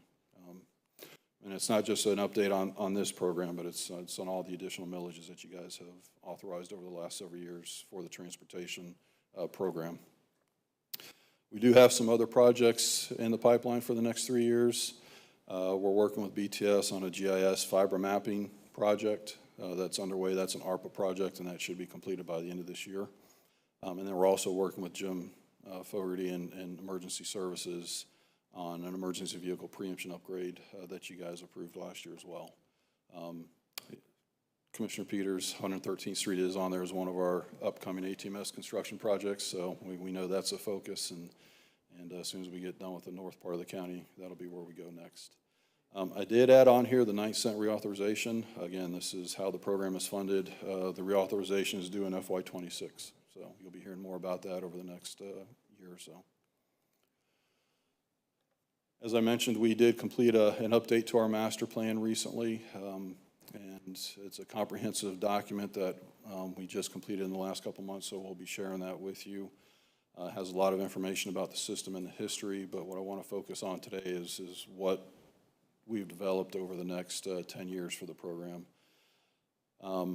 We did this in concert with District 7. They were updating their master plan, or actually creating their master plan, so we used the same consultant that they were using, so there's a lot of coordination back and forth on this. So for the planned construction projects, we've got 13 projects planned after we get through the 113th corridor. 13 segments, but you'll notice most of those are related to County Road 1 and 54th Avenue. So 7 of the 13 are really those two corridors that we have planned. And those will be constructed at the same time that we make improvements to Starkey Road and 54th Avenue. And for these projects, again, we intend to continue to seek grants from FDOT. They've been a great partner over the years for this program. They usually fund about 50% of both the design and the construction on our projects. And then moving into basically the operations and maintenance. I mentioned the fiber optics, communication redundancy is key, building in those redundant loops so that if we do have a break, we still do have a lot of construction going on, and every so often somebody will cut one of the fiber lines. I think we all experienced that a little bit last week when communications went down, I think out here somewhere. That also affected us. So again, it's critical that we work with BTS on that, but building in a lot of redundancy so that if we have a cut, we're able to maintain operations. And then you can see with the CCTVs and the DMS, those are our two primary infrastructure components. So building in the replacements, some of those are starting to age out. Some of them have been in the ground for almost 20 years. So that's what we've got planned, and the maps there kind of show where they're at and how we plan to phase those in, which ones will be aging out more quickly than the other ones. And I did want to talk a little bit about connected vehicle applications. I know I talked about this the last time I was with you when we were talking about the additional funding. The system has been growing over the years, and we've been sort of moving towards this connected vehicle application platform. And so, we're already seeing a lot of that stuff. Anybody who uses like Waze or Google Maps for travel time information, our system supplies that information and that data for Pinellas County. So if you are looking to get from point A to point B and you type that in, it gives you a series of routes to take. It gives you the estimated travel times. Those are actually pretty accurate applications. And so a lot of this connected vehicle data is already being used for that. But what we're getting out of it now is real-time traffic counts. And again, that goes into being able to keep our timing plans updated with accurate traffic demand. The video analytics really goes into the safety and mobility. You know, as long as we can prevent crashes from occurring, we can keep traffic flowing. And then I did want to mention that we are part of the Smart Cities Alliance. There was some discussion earlier about regional coordination, so we do partner with the other counties within the region, with District 7, with Ford, Pinellas, with Hillsborough, MPO. We get together on a quarterly basis and talk about, you know, where we're all moving with connected vehicle applications. A lot of coordination recently with electric vehicles and the need to have some coordination with charging stations. There's been a lot of discussion with transit and how does, you know, HART coordinate with PSTA when they start crossing the county lines. And then we've also just recently been talking about and coordinating our grant applications to make sure that we're not all competing for the same grants and going after the same type of grants at the same time. So there's a lot of grant money out there to go after, and so it's been important for us to support each other and kind of work together with that. So that's been a big benefit for all of us, I believe. So again, I just want to put this slide back up here. This is the outcomes just as a reminder of what we're trying to do with the system. But I did want to share that graphic there is the intersection of State Road 60 and Old Coachman Road. That was one of the first locations. We've talked about the State Road 60 project in the past quite a bit. This is one of the intersections that we installed the video analytic data at, the video analytic equipment. And so this particular screen is showing you pedestrian non-compliance basically 2 weeks ago. So State Road 60 and Old Coachman is one intersection south, basically where the Phillies have their spring training site. And this data was taken during the week of March 18th to the 21st, so it was the last full week of spring training. And this is a signalized intersection. It's got protected pedestrian signals. It's got crosswalks. But what's interesting is the amount of pedestrians that are crossing basically away from the intersection. And, you know, the nice thing about this is we can get in there, again, seeing where these issues are occurring, and we can share this. We've shared it with the City of Clearwater, and but allows us to start looking at what are the reasons why this is occurring and to start taking actions if it's a serious issue to prevent a crash from occurring.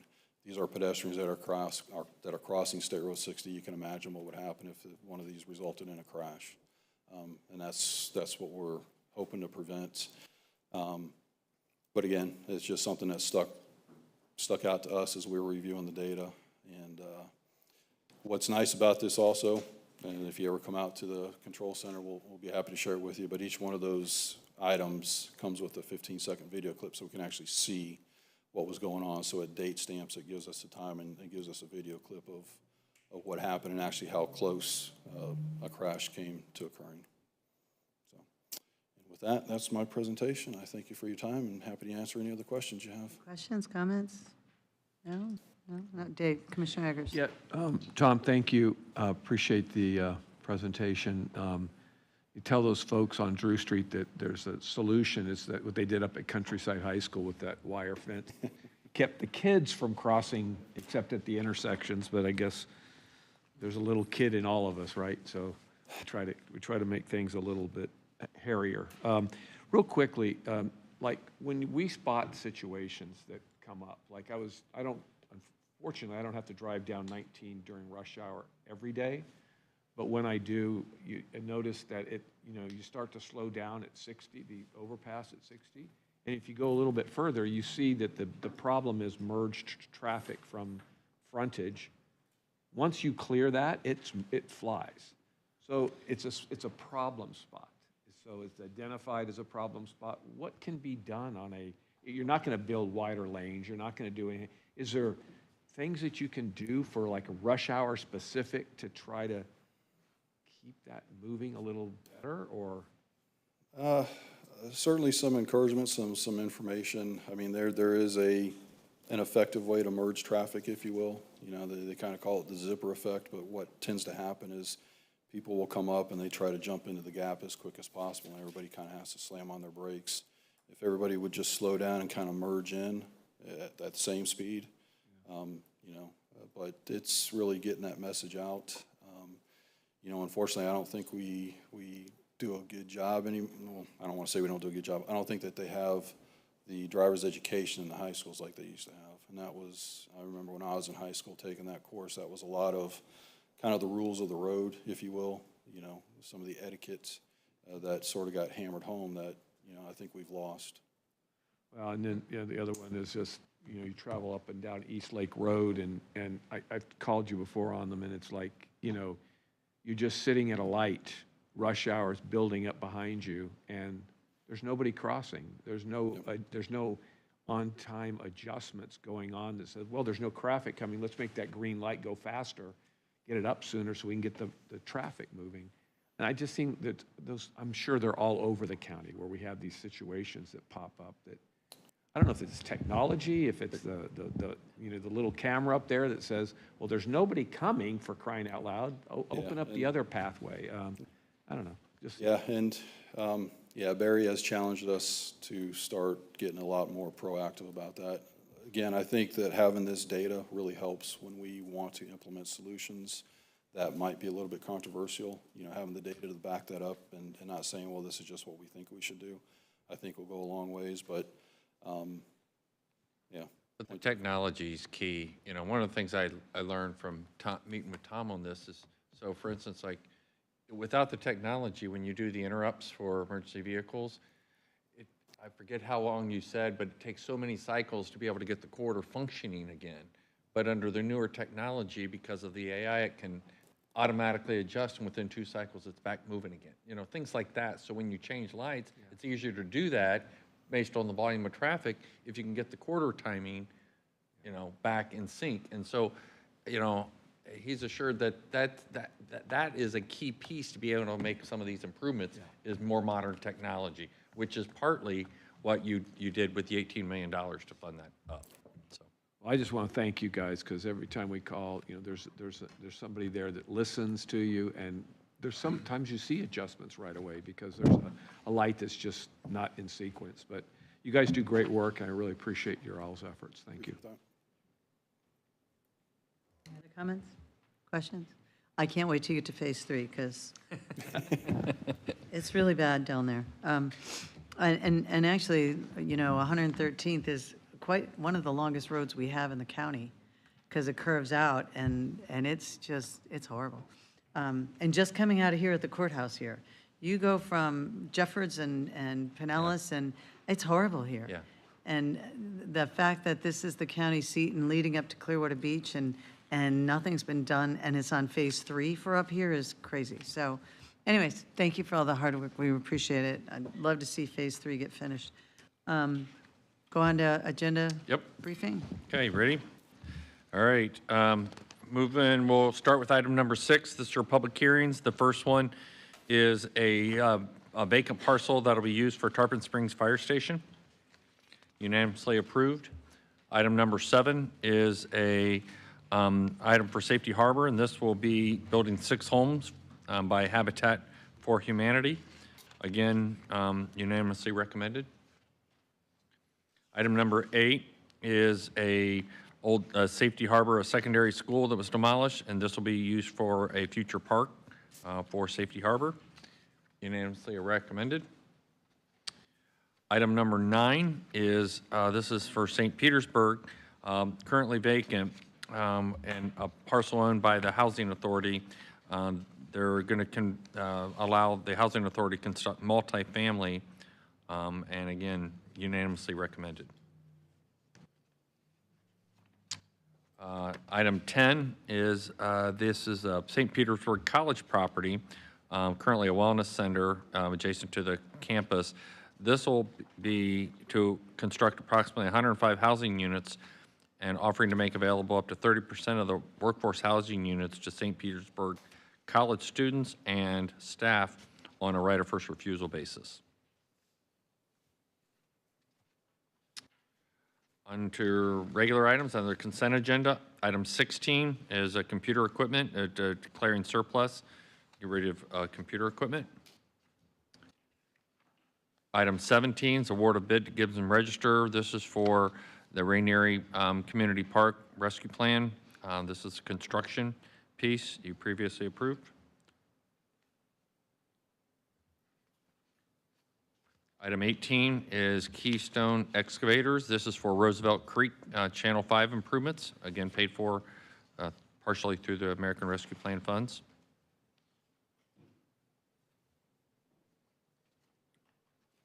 For the regular agenda, item 19 is purchase authorization for, this is a big one because of the backlog in vehicles. So this is purchasing heavy and light duty vehicles. And we've identified the different cooperative contracts that we're jumping onto to purchase the various types of equipment that you can see listed in your packet.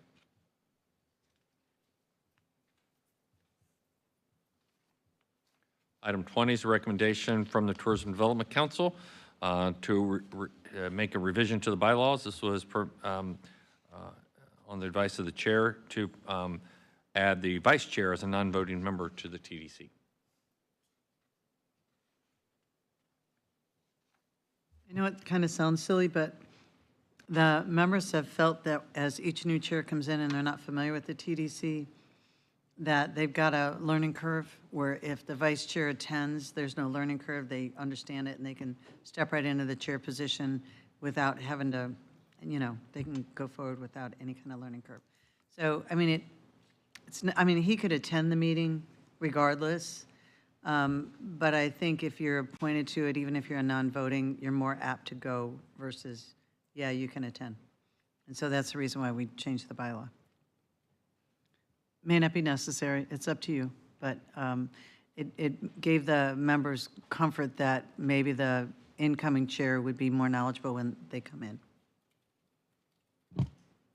Well, to that, I don't have a problem with it, but to that point, I would like to think that since we do our elections and we designate the chair and the vice chair, that as we get closer to the fall, whoever the vice chair is, seems to me they would have an obligation to sit down and talk to some of these other, you know, directors and figure out what are the issues and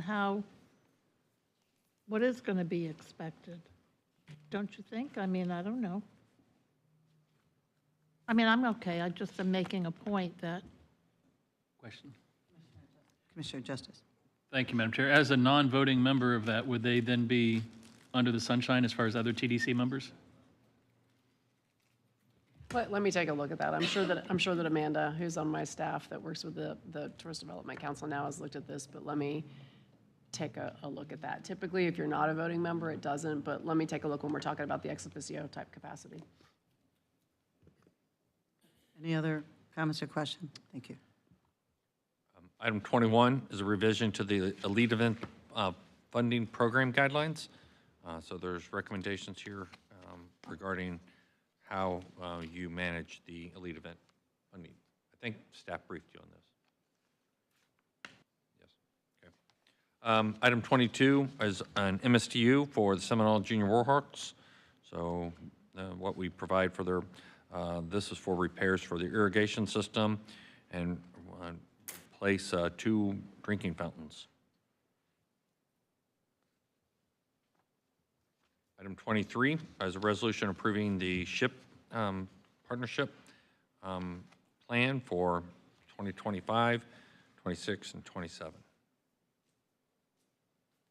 First year amounts $4.8 million. Item 24 is a grant agreement. This is to receive some FEMA dollars for the disaster relief funding associated with Hurricane Idalia.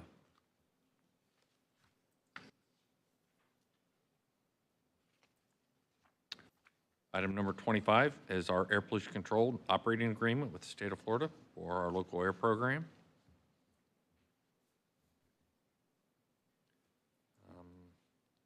No county attorney items this meeting. I may have something under reports, but I won't know that until Tuesday. 27, I'll have a report. 28 are appointments to the Lellman Community Redevelopment Area Advisory Committee. And this is commission as a whole. only one application. So I do have a couple things. So you see under 29-1, City of Clearwater, the new mayor is looking to replace the former mayor, Brian Oxt, on the TDC, and so that will be on there. Also, there's some other things going on. The FEMA director will be visiting us on Tuesday, and as you can see, our agenda is really small. And did you have a question? No, not right now. Okay, so the agenda is really small, and the director is going to present an award to us regarding our CRS Level 2 rating. But her timeline on when she gets in is not locked in. And so there's a chance, because this agenda is so light, that we'll be done before she gets here, because she's coming up from Naples. So we have a couple, what we thought we would do is bring in lunch. If you'd be willing to stay, if you want to be here when she presents the award. And honestly, the fact that we got this CR2 rating, it's for unincorporated area, mostly gets a benefit. But it's a big deal. Not many communities get it, and it's a big deal to their flood insurance rates. And I think it could even help with our cities to kind of follow suit and try to get their cities to the same rating to save money on our flood insurance. And so I think it's an important thing, and I think it's an important thing for us to be here. If you can't be here, I mean, we're scheduled till 2 o'clock anyways on your calendar. If you can be here, I think it's worth being here. Now, after her presentation, they're going to do some PR work in the back, and then there'll be a roundtable discussion with Mike Twitty and stuff. But so I think for the award, and I guess I have to ask you if you are interested in being here for the award. I will be for sure, but I just think, it's such a big deal, and I really hope there's a lot of press here to work this, because it's really, I think it's a big deal. And so I think our folks are going to do a lot of media on it. And so can we count on you? Do you think you'll all stay for that award? We'll provide lunch. Hopefully she won't be too late getting here. It looks like the agenda has her arriving at 12:30, sometime between 12:30 and 1. We're looking at the award presentation at 12:45. Now, if our meeting is still going on, we'll take a break and do that award first and finish up our business after, because she's got other things she has to do the rest of the day. So I just wanted to kind of outline that. Jill, did I miss anything? Okay. So no, on Tuesday we have that. It's going to be up. All of you guys might want to have your own little press releases ready to go too, and photo ops, because it's a big accomplishment this county has accomplished, and y'all need to take your credit for that. Commissioner Peters, this is Renee. I'll certainly stay after. Okay, wonderful. Whatever. And that roundtable discussion, you're welcome to, Mike Twitty will be here to talk to her about property values and things and insurance issues, and you're welcome to sit in that and observe. I'll be sitting at the roundtable, so if you have questions you want asked of of her, you can text me and I'll ask them. But so if you want to sit and observe that roundtable and the conversation that will be going on, you're welcome to sit and observe it. And then, like I said, get me the questions you want, and we'll make sure they're asked. Commissioner, Yes, is that all going to be televised as well? the roundtable will not be. Will not be televised. I have an issue. I'll talk to you after the meeting. Okay.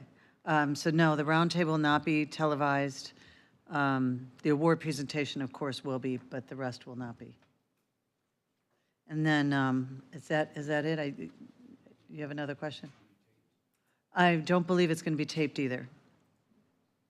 No, so if you want to join and watch, that's your opportunity, is to observe, join and watch. Okay? And, I probably will say this on Tuesday too, but I do want to say it here too and be a little redundant for anybody that's watching. I asked Barry to check with staff about, because we had 2 more drownings. Last year we had a lot of drownings. We had 2 drownings. One actually was a cardiac event while the guy was in the water. And then another one was a student that was here on a swim team that drowned. And I don't know if you remember how often you go to the beach, but there used to be do the Stingray Shuffle signs everywhere. And now they're not really anywhere. And there's some rip current signs in some locations and at our county parks, but they aren't, I think, as visible as they should be. So I asked Barry if he'd talk with our sign folks. And so, and anywhere that we have a county beach parking lot, that we would have a rip current sign to help people be educated how to recognize rip current and then how to get out of a rip current. And so they gave me a list for county facilities. Indian Rocks Beach will get 3 signs, Tiki Garden will get 1, Reddington Beach 2, Reddington Shores 2, Madeira Beach 3, St. Pete Beach 4, Fred Howard Park, they're getting new signs, Sand Key's gonna get 9 replacement signs and 3 new signs, and Fort DeSoto is looking at 10 new signs and 10 replacement signs. So this is something I think that was important to update. And then I also got municipal beach accesses. Now, if we were to do this, now this isn't our property, it's municipal beach, and I wanted to get with you on that question because the list says Indian Rocks has 27 beach access points and not one sign talking about rip currents, not one. And they did a great job on inventory. So Indian Shores has 12 beach access points. They do have signs, and they are looking at reordering more. Reddington Beach has 5 beach access points, and they do have rip current signs on those.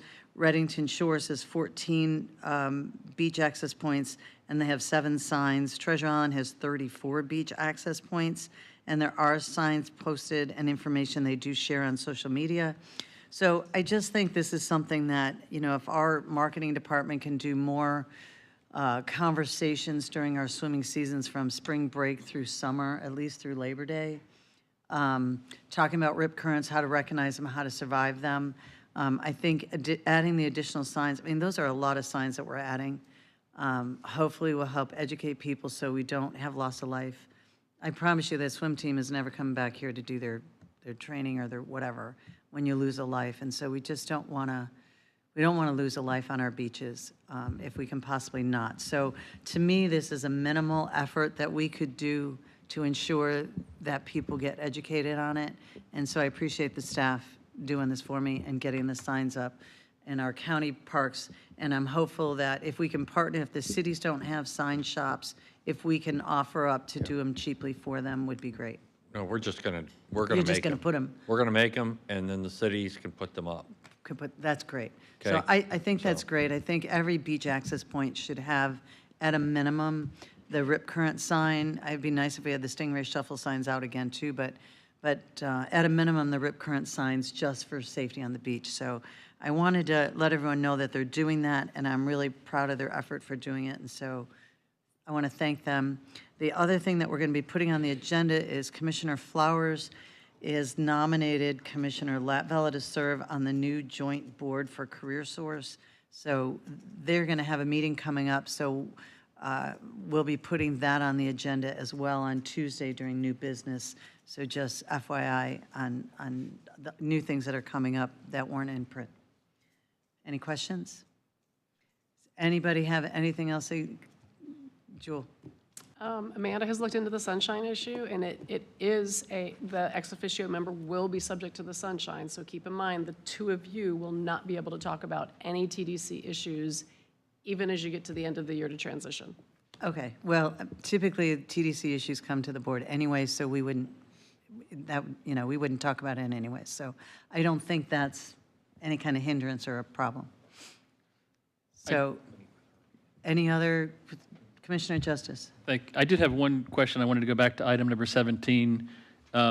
It's on the Rainieri Park improvements. Kelly sent out an email that had a link to the schematic plans of everything.